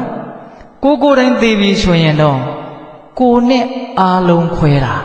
တယောက်ချင်းခွဲတာတောင်တိတ်ပြီးတော့တုံလှုပ်တယ်ဆိုရင်တယောက်နဲ့အားလုံးနဲ့ခွဲရပြီဆိုရင်တော့အကြီးအကျယ်တုံလှုပ်ဖို့ရသိကြတယ်ဟုတ်ရဲ့လားဒါကြောင့်ပိဿပေါင်းသူတော်တို့ပေါ့လေးမတွေးနဲ့ဒီကိစ္စကနော်သေခါနီးမှာတီတီငြိမ်ငြိမ်အေးချမ်းချမ်းရှိဖို့ဆိုတဲ့ဒီအည်အသွေးကိုရှိဖို့အတွက်ရဖို့အတွက်သေခြင်းတရားကိုစဉ်းစားဖို့မလိုဘူးလားလိုတယ်သေခြင်းတရားကိုစဉ်းစားရင်တော့ကိုယ်တိုင်သေရင်လည်းတည်ငြိမ်လိမ့်မယ်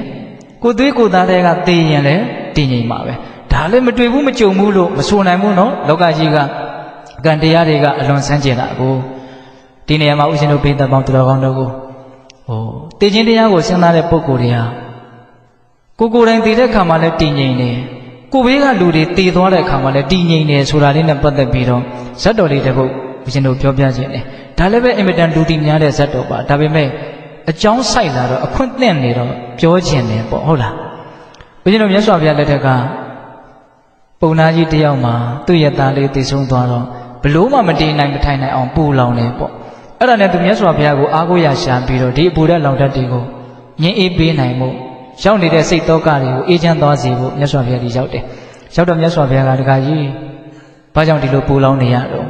့ဒီတော့ဒုတိယသားလေးသိဆုံးသွားလို့ပါဘုရားအဲ့တော့မြတ်စွာဘုရားက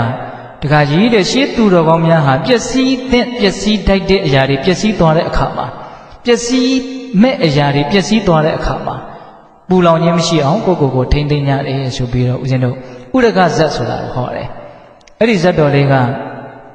တမိုင်းကြောင်းအစဉ်လာတော်ကြီးတယ်ဒီဇတ်တော်လေးကိုနားထောင်ပြီးတော့လက်တွေ့ရောက်နေတဲ့တောကပရိဒေဝတွေကိုငြိမ့်သက်ခဲ့တဲ့လူတွေများလာပြီတခါတုန်းကဂျပန်နိုင်ငံမှာနော်အင်မတန်ချစ်လှဆောင်သောသားလေးတစ်ယောက်တည်သွားလို့လင်မယားနှစ်ယောက်ဘလို့မှဖြေလို့မရဘူးပေါ့ကမ္ဘာမှာရှိသမျှဘာသာတရားတွေရဲ့အဆုံးအမတွေနဲ့သူစူးစမ်းပြီးတော့သူတို့စိတ်ကိုသူတို့တည်ဆောက်တယ်မရအောင်အဲ့ဒါနဲ့ဦးဇင်းတို့ရှောက်ပြီးတော့စိတ်ပြေလက်ပြောက်သွားရင်းနဲ့တိတိလင်္ကာနိုင်ငံကိုရောက်တယ်လို့ဆိုတယ်ရောက်တော့တိတိလင်္ကာနိုင်ငံကဗုဒ္ဓဘာသာဘုန်းကြီးတစ်ပါးကဒီဥရကဇတ်ဆိုတာလေးကိုပြောပြတော့တောကပရိဒေဝတွေအတန်အသင့်ငြိမ့်ပြီးတော့သူ့စိတ်ထဲမှာအမြင်မှန်ရတယ်ပေါ့နော်ဒါလေးကိုဦးဇင်းတို့မှတ်သားဖို့တယ်အဲ့ဒီဇတ်တော်လေးနည်းနည်းပြောကြည့်မယ်နော်တခုသောဘဝတုန်းကဦးဇင်းတို့ဘုရားလောင်းကြီးကလယ်သမားတစ်ယောက်ဖြစ်တယ်အဲ့ဒါသူ့မှာသားတစ်ယောက်သမီးတစ်ယောက်ကျွမ်းမတစ်ယောက်ပြီးတော့သားရဲ့မိန်းမဖြစ်တဲ့ချွေးမတစ်ယောက်ရဲ့ပြီးတော့သူ့တက္ကမကြီးရဲ့ဆိုပြီးတော့မိသားစုအလုံး6ယောက်နေကြတယ်ပေါ့နော်အဲ့ဒါလိုနေရင်တနေ့တော့သားဖ2ယောက်နော်လေတော်ကိုသွားပြီးတော့လေကိစ္စလုပ်ကြတယ်အဲ့မှာသားဖြစ်တဲ့လူကအမိုက်တွေကိုမိပုံပြီးတော့ရှို့ရင်းနဲ့မိခိုးတွေကတောင်ပူထဲကိုဝင်တော့တောင်ပူထဲမှာအစိတ်ပြင်းတဲ့မွေကမိခိုးမွန်ထွက်လာပြီးတော့ဒေါသနဲ့ကြိုက်တယ်ကြိုက်တော့ဒီမှာသားကရုတ်တရက်သေဆုံးသွားတယ်အဲ့လိုသေဆုံးသွားတော့ဖေဖြစ်တဲ့လူကငါစဉ်းစားထားတဲ့အရာတွေကစဉ်းစားတဲ့အတိုင်းဖြစ်ခဲ့ပြီအဲ့ဒါနဲ့သူ့ရဲ့စိတ်ထဲမှာတော့ကတော့ဖြစ်ကောင်းဖြစ်မယ်ပေါ့ထိုက်တဲ့လောက်ဒါပေမဲ့မျက်ရည်မကျအောင်အဲ့ဒါနဲ့သားရဲ့အလောင်းကိုပွေ့ချီပြီးတော့တစ်ပင်ရင်းမှာတိတ်ထားပြီးတော့လက်နီးနာချင်းတယောက်အိမ်ပြန်มาကိုကြုံတော့မှားတယ်ပေါ့မောင်မဲအိမ်ပြန်มาလားဟုတ်တယ်အိမ်ပြန်มาအဲ့လိုဆိုလို့ရှိရင်တို့အိမ်ကမင်းအတော်ကိုပြောလိုက်ပါတို့အိမ်ကဒကမာကြီးကိုပြောလိုက်ပါဒီကနေ့အခါတိုင်း2ယောက်စာထမင်းကိုယူခဲ့တာဒီကနေ့1ယောက်စာပဲယူခဲ့ပါပြီးတော့အခါတိုင်းထမင်းဖို့လာရင်1ယောက်ဖဲလာတာဒီနေ့အိမ်ရှိလူကုန်အဝတ်ကောင်းစားကောင်းကိုဝတ်ပြီးတော့ပန်းနန္တာလက်ဆွဲပြီးတော့လာခဲ့ပါဒါကိုမှားလိုက်တယ်မှားလိုက်တော့အဲ့ဒီလူကလည်းအိမ်ရောက်တော့အတော်ကြီးကိုပြောတာပေါ့ခမရတကာကြီးကမှားလိုက်တယ်ပေါ့တော့ဒီကနေ့2ယောက်စာထမင်းမယူနဲ့1ယောက်စာပဲယူခဲ့ပြီးတော့1ယောက်တည်းလာမပို့နဲ့အိမ်ရှိလူကုန်အဝတ်ကောင်းစားကောင်းဝတ်ပြီးတော့ပန်းနန္တာလက်ဆွဲပြီးတော့လာခဲ့အဲ့ဒီတော့အတော်ကြီးကညံရှိတော့စဉ်းစားတယ်ဒါ1ယောက်ရောက်တော့သေပြီနော်2ယောက်စာယူခဲ့ရမယ်အနေထားကို1ယောက်စာပဲယူခဲ့ဆိုတော့1ယောက်ကမစားနိုင်တော့ဘူးပေါ့ခါတိုင်း1ယောက်ပဲလာခဲ့ရမယ်ဒီနေ့အကုန်လာခဲ့ရမယ်ဆိုတော့လူ1ယောက်ရဲ့နောက်ဆုံးချိန်မှာအလုံးနှုတ်ဆက်တဲ့အနေနဲ့ဆိုတဲ့အဓိပ္ပာယ်ပေါ့ဉာဏ်ရှိတယ်ဉာဏ်ရှိမှာပေါ့သူကခေမာထီထီအလောင်းမယ်လေမြတ်စွာဘုရားလက်ထက်ရောက်တော့ပညာရာမှာဣတတဲ့ရတဲ့ထီထီမာကြီးဖြစ်တာကိုအဲ့ဒါနဲ့ဒကမာကြီးကသိကြအောင်တယောက်ကတော့သေပြီဒါပေမဲ့ဘယ်သူသေလဲမသိဘူးငါတကာကြီးပဲသေသလားငါသားလေးပဲသေသလားအဲ့ဒါနဲ့သေကြအောင်မေးတယ်မင်းကိုဒီစကားကိုမှားလိုက်တာဘယ်သူလဲတဲ့အဲ့ဒီတော့အိန္ဒိယကျန်ဘာပြောလို့ဆိုတော့ဖေးဖြစ်တဲ့လူကမှားလိုက်တာအဲ့လိုလဲပြောလိုက်ရောငါသားလေးမရှိရှာဘူးသိတယ်နော်အဲ့ဒါနဲ့အိမ်ရှိလူကိုအကုန်လုံးကိုအဝတ်သစ်စားတဲ့ဝတ်စီပြီးတော့ပန်းနန္တာလက်ဆွဲပြီးတော့တယောက်စာထမင်းခေါင်းပေါ်ရွက်ပြီးတော့လေတော့ကိုသွားတယ်ခွေးတော့ထင်တဲ့အတိုင်းပဲသားရဲ့အလောင်းကနော်ထင်းဆိုထင်းချောက်ရသမျှအမိုက်6ကလေးတွေရဲ့အပေါ်မှာရောက်နေပြီအဲ့ဒီမှာရောက်တော့သားအလောင်းကိုတေချာနောက်ဆုံးအနေနဲ့ကြည့်ပြီးတော့မိသားစုတစုလုံးဝိုင်းဝန်းပြီးတော့မီးရှို့အဲ့ဒီမှာထူးခြားတာကဒီမိသားစုတစုလုံးဒီတယောက်မှမျက်ရည်မကျခြင်းပဲတဲ့ဘာလို့မျက်ရည်မကျလဲဆိုတော့ဖះလောင်းရဲ့အဆုံးအမကိုသူတို့အမြဲတမ်းလိုက်နာပြီးတော့ကျင့်သုံးလို့ပါတဲ့ဖះလောင်းကသူတို့ကိုဘယ်လိုဆုံးမလဲဆိုတော့တနေ့တစ်ချိန်မှာတေခြင်းတရားကိုတေချာပေါက်ရင်ဆိုင်ရလိမ့်မယ်တွေ့ရလိမ့်မယ်ဒါဟာကိုတယောက်တည်းရင်ဆိုင်ရမှာမဟုတ်အလုံးရင်ဆိုင်ရမှာဒါကြောင့်ရှင်သန်ခြင်းသည်မမြဲသေဆုံးခြင်းသည်သာမြဲတယ်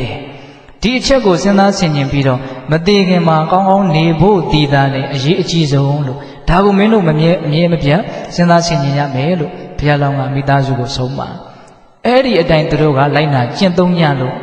့နော်ဒီအဖြေကိုစောတော်တဲ့ကစရထားတဲ့အတွက်ကြောင့်အဖြေရပြီးသားပု္ပ္ပာကိုတွေ့ရတော့လွယ်တာပေါ့ဗျာဟုတ်လားအခုမှချက်တွေ့ရမယ်ဆိုရင်တော့အဖြေလဲမှားခြင်းလဲမှားနိုင်ဂမှုရှုတို့တွက်တာလဲဖြစ်ခြင်းဖြစ်မှာဟုတ်လားဒါကြောင့်ပိဿပေါင်းတော်ကောင်းတို့တယောက်မှမျက်ရည်မကျဘဲနဲ့ဒီအင်မတန်ဆိုးရတဲ့လောကရန်ဆိုးကိုမိသားစုတစုလုံးတည်တည်ငြိမ်ငြိမ်ရင်ဆိုင်ကြတာသေခြင်းတရားကိုစဉ်းစားရင်ကိုယ်တိုင်ပဲသေသူများပဲသေတည်ငြိမ်နေဆိုတာလေးကိုပေါ်လွင်သိခြင်းလို့ဒါလေးကိုအစဉ်ကပြောပြတာပါဟ ဟုတ်ရဲ့လားအခုဒီမှာတော့ကိုယ်တိုင်တည်တဲ့အခါမှာကိုတည်တည်ငြိမ်ငြိမ်ရှိမယ်လို့ပြောတာနော်အခုဦးဇင်းပြောတာကသူများတည်တဲ့အခါမှာတည်ငြိမ်တာလေးကိုပြောတာဒါလည်းမလွတ်အပ်ဘူးလားလွတ်အပ်တယ်အဲ့ဒါလို့သူတို့ရဲ့ဓမ္မစွမ်းရည်ကကြီးမားလွန်းတော့တရားမင်းကအတိအမှတ်မပြူဘဲမနေလို့မရဘူးတရားမင်းဒီကိုရောက်တယ်အဲ့ဒီဓာတ်ကခိုက်တယ်လို့ဆိုကြပါစို့နော်သူတော်ကောင်းဓာတ်ရဲ့အစွမ်းကတရားမင်းဒီကိုရောက်တယ်လို့ဆိုကြပါစို့အဲ့ဒါနဲ့တရားမင်းကဆင်းလာပြီးတော့မေးတယ်ဘာလုပ်နေကြတာတော့သိရနဲ့မေးတာမေးတော့တတ္တဝါတူတယောက်ကိုမီးရှို့နေတာဟောသားသမင်ကိုမီးရှို့နေတာလားမဟုတ်ပါဘူးတဲ့လူတယောက်ကိုမီးရှို့နေတာဒါနဲ့လူဆိုရင်တော့ဒါသင်တို့ရဲ့ရန်သူပဲဖြစ်မယ်နဲ့တူတယ်ရန်သူမဟုတ်ပါဘူးတဲ့သားပါတဲ့ဒါတူရီသောသားပါ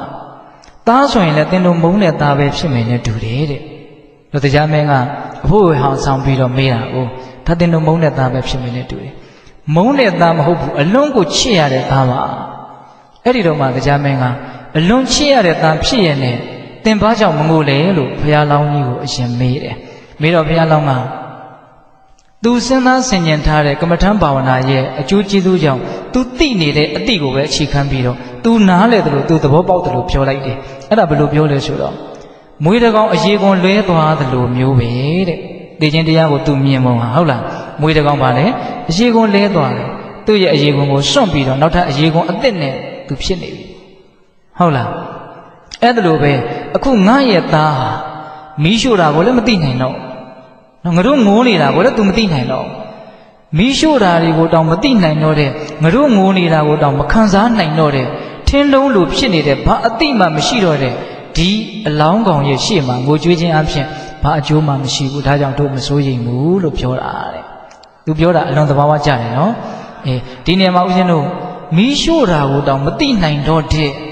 ငါတို့ငိုးနေတာကို तू မသိနိုင်တော့တဲ့ဆိုတဲ့စကားလေးကစိတ်ဝင်စားတဲ့အလွန်ကောင်းတယ်လို့ထင်တယ်ဟုတ်တာပေါ့ကိုငိုတာကိုတည်တဲ့လူကသိမယ်ဆိုရင်လေငိုရတာအဓိပ္ပာယ်တစ်မျိုးရှိသေးတယ်လေဘာလို့ဆိုတည်တဲ့လူက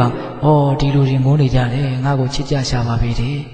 အဲ့ဒါဆိုရင်ငိုရတာကရတာရှိသေးတယ်ခုတော့ကိုကငိုလို့သာငိုနေရတာသူကလည်းသိတာလေမဟုတ်အဲ့တော့ငိုကြွေးခြင်းဟာဘာအကျိုးမှမရှိဘူးဆိုတဲ့အဓိပ္ပာယ်ပေါ့ပြောလဲပြောတတ်တယ်လို့ဆိုရမယ်ဟုတ်ရဲ့လားအဲ့ဒါလို့ဘုရားလောင်းကသူမငိုကြွေးခြင်းရဲ့အကြောင်းကိုပြောပြတော့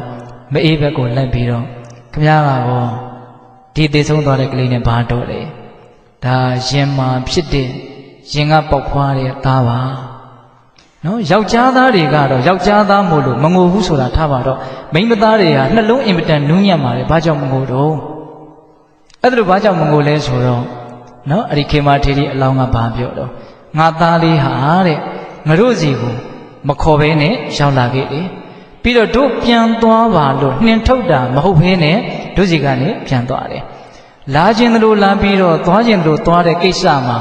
ကိုဘာမှမတတ်နိုင်တဲ့ကိစ္စမှာတတ်နိုင်တယ်လို့ကြီးလုံနေလို့အဓိပ္ပာယ်မရှိဘူးဆိုတဲ့အဓိပ္ပာယ်ကိုသူကပြောတာဟုတ်ရဲ့လားလာခြင်းတို့လာပြီးတော့သွားခြင်းတို့သွားတဲ့မီးရှို့တာကိုတောင်မသိနိုင်တော့တဲ့တို့ငိုတာကိုမသိနိုင်တော့တဲ့ဒီစကားလေးကတော့တူတယ်၅ယောက်စလုံးတူတယ်ဟုတ်လားဒီကိစ္စမှာတို့ငိုနေလို့အကျိုးမရှိဘူးလို့ပြောတယ်တဲ့အဲ့ဒါနဲ့နောက်တစ်ယောက်ကိုမေးပြန်တယ်မင်းကဘာတော်တော့ဆိုတော့ဒါသူ့ရဲ့အကိုပါနှမလေးကပြောတယ်နှမတို့မြည်ဒီမောင်တို့ရဲ့ပုံမှာအလွန်ချစ်ကြတယ်တဲ့မင်းဘာကြောင့်မငိုလဲအဲ့ဒီတော့နှမလေးကဘာပြောလဲဆိုတော့တရားမင်းကိုကျမငိုတယ်ဆိုလို့ရှိရင်ပိန်လီယုံနာရှိလိမ့်မယ်တဲ့ခေတ်စကားလေးနဲ့ပြောရင်တော့ကျမရေးထိခိုက်တာပဲရှိမယ်ပေါ့နောက်ပြီးတော့သူပြောတဲ့တစ်ချက်ကလက်တွေ့အလွန်ကြတယ်ဘာလဲဆိုတော့ကျမငိုနေလို့ရှိရင်ကျမပုံမှာမေတ္တာရှိရတယ်ကျမကိုချစ်ကြတဲ့လူတွေစိတ်ဆင်းရဲယုံပဲရှိမယ်တဲ့သူပြောတာကအလွန်ကိုလက်တွေ့ကြတယ်လို့ဦးဇင်းထင်တယ်နော်ငိုနေခြင်းအပြင်ပိန်လီယုံပဲရှိမယ်ချစ်ခင်မြတ်နိုးကြတဲ့ပုဂ္ဂိုလ်တွေစိတ်ပေါက်ကရောက်ကြရယုံပဲရှိမယ်ဒါကြောင့်ငိုခြင်းဟာဘာမှအကျိုးကျေးဇူးမရှိဘူးဆိုတာကိုနားလည်တဲ့အတွက်ကြောင့်သူမငိုပါဘူးတော့ဒါညီမလေးကပြောတာပေါ့နောက်တစ်ယောက်ကိုမေးတယ်မင်းကတော့ဘာတော့လဲတည်တဲ့ပုဂ္ဂိုလ်ရဲ့ဇနီးပါ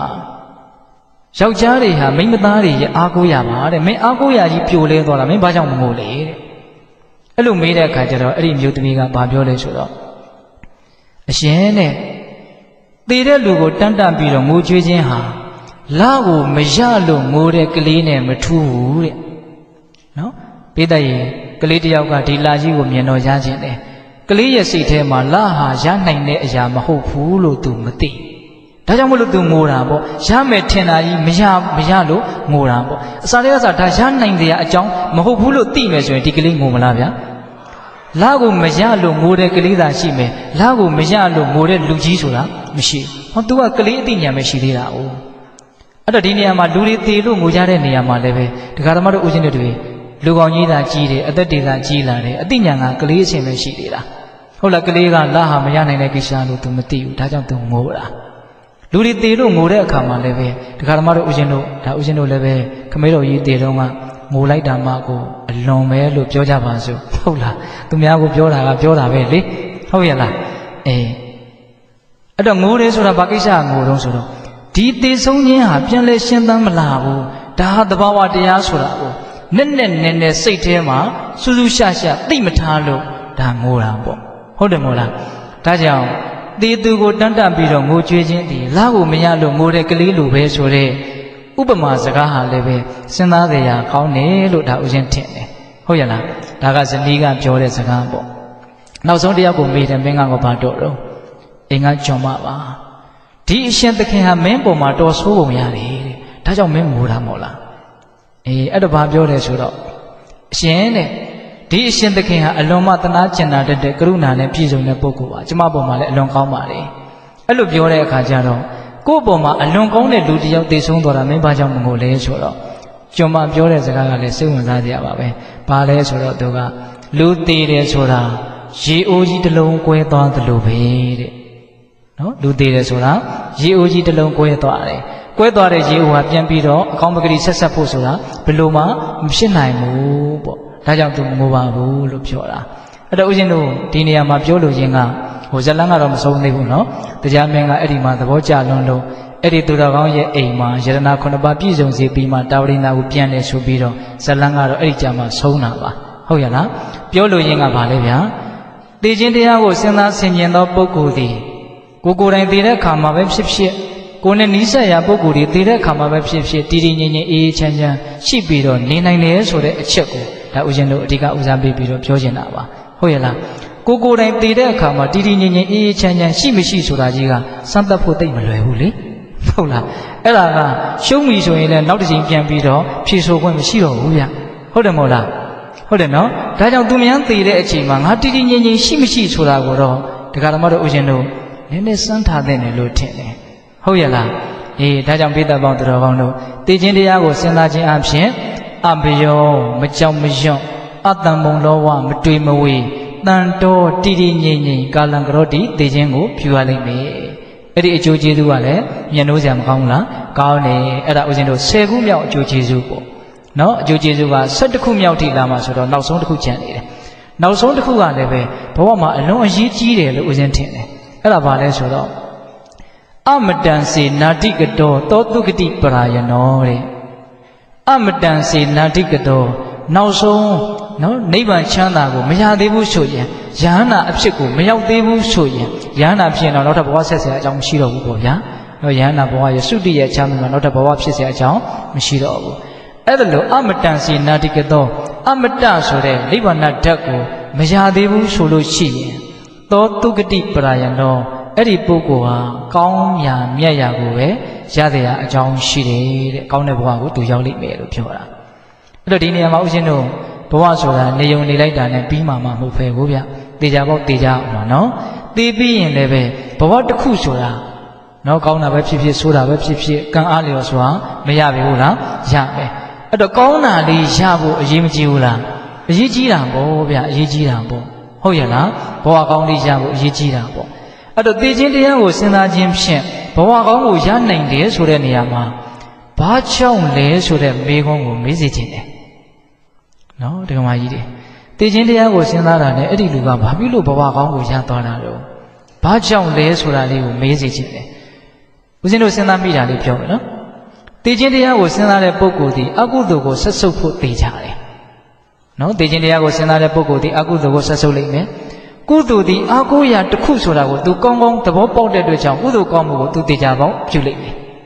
ဟုတ်တယ်လားအကုသိုလ်ကိုဆက်ဆုပ်သောကုသိုလ်ကိုမြင်လို့သောပုဂ္ဂိုလ်မှာကောင်းရာမရောက်ရင်ဘယ်သူကောင်းရာရောက်မလဲစဉ်းစားရရှိတယ်နော်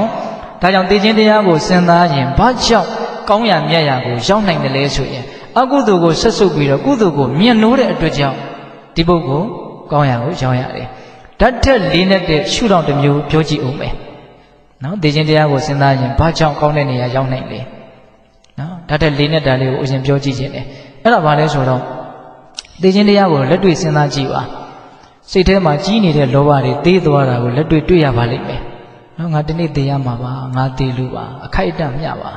ဟုတ်လားမြဲထာဝရမဟုတ်ပါဘူးဆိုရင်အကုန်လုံးစိတ်တွေလည်းလျှော့ပြီးတော့ယော့ပြီးတော့ဘာဖြစ်သွားလဲလူကနေသာထိုင်တာအလုံးကိုတက်တာသွားတဲ့အရာတာကိုမခံစားရပြီဘူးလား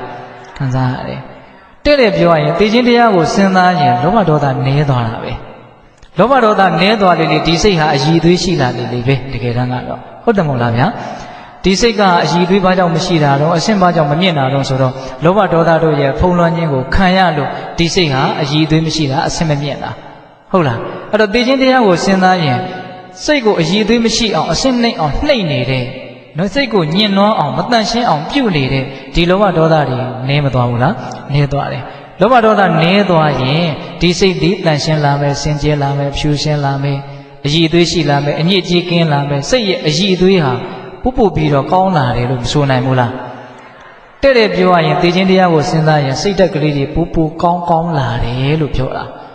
ာသိခြင်းတရားကိုမစဉ်းစားရင်တက္ကာယဒိဋ္ဌိကအလွန်ကြီးတာငါဆွဲအလွန်ကြီးတာတငါတဲ့ငါပြီးတော့နော်ဘာဖြစ်တော့အလွန်အတ္တကြီးပြီးတော့အဲ့ဒီပုဂ္ဂိုလ်ဟာအလွန်အကုသိုလ်များတယ်သဘောပေါက်ရဲ့လားဒါကြောင့်ပိဋကပေါင်းသူတော်ကောင်းတို့သိခြင်းတရားကိုစဉ်းစားခြင်းအပြင်နော်ကြီးမားနေတဲ့အတ္တတွေနည်းမသွားနိုင်ဘူးလားနည်းသွားနိုင်တယ်ဒါကြောင့်ဦးဇင်းတို့မစိုးရင်စတော်ကြီးကပြောတာနော်ဗမာပြည်ကြီးဘာလို့မတိုးတက်တာတုံးလဲနော်ဒီသိခြင်းတရားကိုမေ့ပြီးတော့အကြာကြီးလို့ထင်ပြီးတော့တက္ကာယဒိဋ္ဌိအတ္တတွေအာကြီးပြီးတော့ကိုဂျိုးကြီးအတင်းလုံနေကြလို့ဗမာပြည်ကြီးမတိုးတက်တာတဲ့ဒါဆရာတော်ကသူ့ရှုထောင့်နဲ့သူပြောတာပဲဦးဇင်းကတော့သဘောတူတယ်ဗျာဟုတ်လားဒကာကြီးဒီမကြီးများတော့မသိဘူးဟုတ်လားဒါကြောင့်ဦးဇင်းတို့ဒီမှာဒါလက်တွေ့နားလည်နိုင်တယ်နော်ဒကာကြီးဒီမကြီးများနော်သိခြင်းတရားကိုစဉ်းစားရင်စိတ်ဟာတဖြည်းဖြည်းနဲ့တန်ရှင်းတယ်စင်ကြယ်တယ်ဆိုတာကတော့လက်မခံလို့မရဘူးအခုစဉ်းစားကြည့်ရင်အခုပဲစိတ်ဟာငြိမ်သွားတာကိုတွေ့ရမယ်အေးသွားတာကိုတွေ့ရမယ်တက်တာပေါ်ပါသွားတာကိုတွေ့ရလိမ့်မယ်တစ်စက်တည်းမှာပဲဟာငါကောင်းတာလေးတော့လုံအောင်မဆိုတာလေးလေတောက်လျှောက်ဖြစ်မလာပေဘူးလားသိကြတာကတော့စိတ်ဟာပိုကောင်းလာတယ်ဆိုတာသိကြတယ်ဟုတ်ရဲ့လားအေးစိတ်ကောင်းပြီဆိုလို့ရှိရင်ကောင်းတဲ့ဘဝရပြီပေါ့ဟုတ်ဦးရှင်တို့မေဇိမနေကေမှာဝတ္တသုတ်တံဆိုတာရှိတယ်လေဝိတ္တသုတ်တံဒါဦးဇင်းတို့ကြိုက်လုံးတို့ခဏတိုင်းတချို့တရားတွေထဲမှာထည့်ပြီးတော့ဟောတာရှိတယ်ဒါအခုလည်းပဲထည့်ပြန်ပြီပေါ့ဟုတ်လား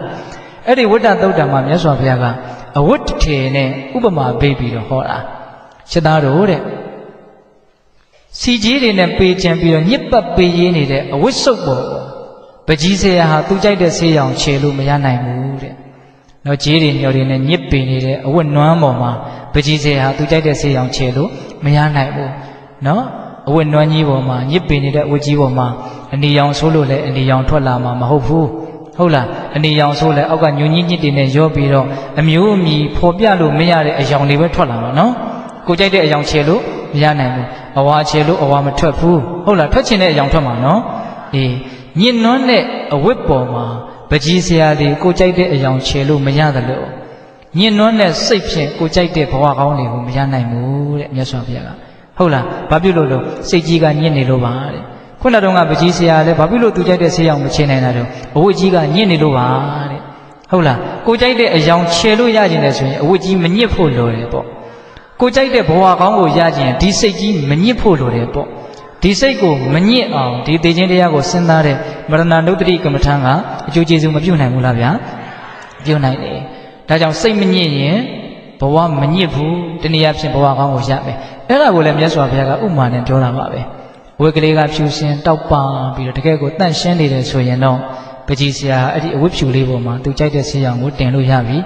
အဝါရောင်ခြေလိုက်ရင်အဝါရောင်ထွက်တယ်အနီရောင်ခြေလိုက်ရင်အနီရောင်ထွက်တယ်ဘာဖြစ်လို့လဲအဝတ်ကစင်ကြယ်နေလို့ပါတဲ့ဟုတ်လားအဲ့ဒါလိုပဲစင်ကြယ်တဲ့စိတ်တန့်ရှင်းတဲ့စိတ်အပြစ်ကင်းတဲ့စိတ်ဖြင့်ကိုကြိုက်တဲ့ဘဝကောင်းတွေကိုရနိုင်ပါတယ်တဲ့ဘာဖြစ်လို့လဲစိတ်ကစင်ကြယ်နေလို့ပါတဲ့ရိုးရိုးလေးနော်တရားကဟုတ်ရလားဒါကြောင့်ပိဋကပေါင်းသူတော်ကောင်းတို့စိတ်စင်ကြယ်ရင်စင်ကြယ်တဲ့ဘဝကောင်းမြတ်တဲ့ဘဝကိုရမယ်စိတ်ညစ်နွမ်းရင်တော့စင်ကြယ်တဲ့ဘဝကောင်းမြတ်တဲ့ဘဝကိုမရနိုင်ဘူး ဒါကြောင့်တေခြင်းတရားကိုစဉ်းစားရင်ဘာကြောင့်ဘဝကောင်းနေရနိုင်တယ်လဲဆိုတဲ့မေးခွန်းဒါအနှစ်ချုပ်ပြီးတော့ဦးဇင်းပြောလိုက်တာပါဟုတ်ရလားတေခြင်းတရားကိုစဉ်းစားရင်အကုသိုလ်ကိုဆက်စုပ်ကုသိုလ်ကိုမျက်နှိုးပြီးတော့လည်းပဲဘဝကောင်းတွေကိုရနိုင်တယ်ဟုတ်ရလားတေခြင်းတရားကိုစဉ်းစားရင်ဒီစိတ်ဟာပို၍စင်ကြယ်တန့်ရှင်းလာတဲ့အတွက်ကြောင့်အဲ့ဒါနဲ့တန်တဲ့ဘဝကောင်းကိုရနိုင်ပါတယ်ဟုတ်ရလားဒါဘယ်နှခုမြောက်အကျိုးလဲဗျာ12ခုမြောက်အကျိုးเนาะဦးဇင်းတို့တရားဟောတာလဲတနာရီ15မိနစ်ရှိပြီเนาะဒါကြောင့်ဦးဇင်းတို့အကျိုးကျေးဇူးဘယ်နှမျိုးလဲ17မျိုးပြန်ပြီးတော့အနှစ်ချုပ်မယ်เนาะအေးငါဟာတနေ့သိရလိမ့်မယ်လို့သိခြင်းတရားကိုဖန်ဖန်ထထစဉ်းစားခြင်းအပြင်အပမထာသရာဟောထလဘတေနပိရတိဇီဝေနိကံတိဇဟတိပပံသောကရဟိဘဝေနော်မမိမလျော့တဲ့အပမာဒတရားကြီးမားလာမယ်ဟုတ်လားလဘတိအနပိရတိလောကသည်ပျော်မှုဖွယ်ရာမဟုတ်ဆိုတဲ့အမြင်မှန်ကိုရမယ်ဇီဝေနိကံတိဇဟတိအသက်ရဲ့အပေါ်မှာဆွဲလန်းတွေ့တာတဲ့နိကန္တိတဏကိုဖယ်ခွာနိုင်လိမ့်မယ်ဟုတ်ရဲ့လားပြီးတော့ဗါလဲပါပံသောကရဟိဘဝေမကောင်းမှုကိုမကောင်းဘူးလို့ပြောရတဲ့တတ္တိရှိလာလိမ့်မယ်လေးပါနော်နောက်ပြီးတော့ဗါလို့အာတနိရိဘဟုလောစပရိခာရေတွမစ္စေရောအနေဆာတင်ညာပရိစေကဒေသသတ္တုပဒိဋ္ဌတိနော်အတနိတိဘဟုလောစအများကြီးမသိဘူးဟုတ်ရဲ့လားပြီးတော့ဗါလဲပရိခာရေတွမစ္စေရောကိုယ့်ရဲ့အသုံးဆောင်တွေရဲ့ပုံမှာဝင်မတူဘူးနောက်ပြီးတော့ဗါလဲအနေဆာတင်ညာပရိစေကဒေသသတ္တုပဒိဋ္ဌတိအနေဆာဒုက္ခအနတ္တလက္ခဏာရေးသုံးပါးကိုမြင်တဲ့ဝိပဿနာဉာဏ်အလို့လို့ဖြစ်လာမယ်ကိုပါရှိသွားပြီနော်ပြီးတော့ဗာပြောတော့အဘယောအတ္တမုံလောဝတန်တော်ကာလကရောတိတောမကြောင်မလန့်ပဲမတွေးမဝေးပဲတည်တည်ငြိမ်ငြိမ်အေးအေးချမ်းချမ်းနဲ့သိခြင်းကိုပြုနိုင်လိမ့်မယ်ဟုတ်ရဲ့လားနောက်ဆုံးအကျိုးကတော့အမတန်စေနာတိကတောနိဗ္ဗာန်ကိုမရသေးဘူးဆိုလို့ရှိရင်သောတုဂတိပရာယံတော့အဲ့ဒီပုဂ္ဂိုလ်ကောင်းရမြတ်ရရောက်လိမ့်မယ်တဲ့ဘယ်နှမျိုးတော့17မျိုးဒါကဝိသုဒ္ဓိမဲ့ထကရာလာမှာလာတဲ့အကျိုးတရား17မျိုးပေါ့နော်ဏိဒန်းလုံးကဗာပြောလိုက်တော့အင်္ဂုတ္တပါဠိတော်မှာလာတဲ့အကျိုးတရား9ပါးဟုတ်လားအဲ့ဒါလည်းပဲမှတ်သားတရားကောင်းတယ်နော်ဒါကြောင့်ပိဿပေါင်းသူတော်ကောင်းတို့ဒီကနေ့ညတခုသောတရားဤဂုဏ်ကျေးဇူးများတခုသောတရားဆိုတာက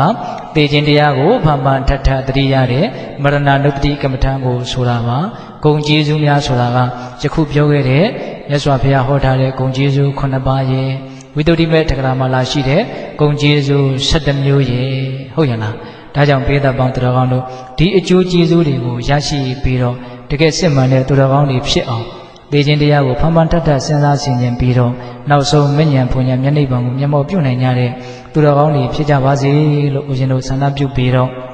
မေတ္တာပို့ပြီးအဆုံးသတ်ကြရအောင်နော်ဘဝတုသဗ္ဗမင်္ဂလာရခန္တုသဗ္ဗဒေဝတာသဗ္ဗဗုဒ္ဓ ानु ဘာဝေနတရာဒုက္ခိဝန္တုတိ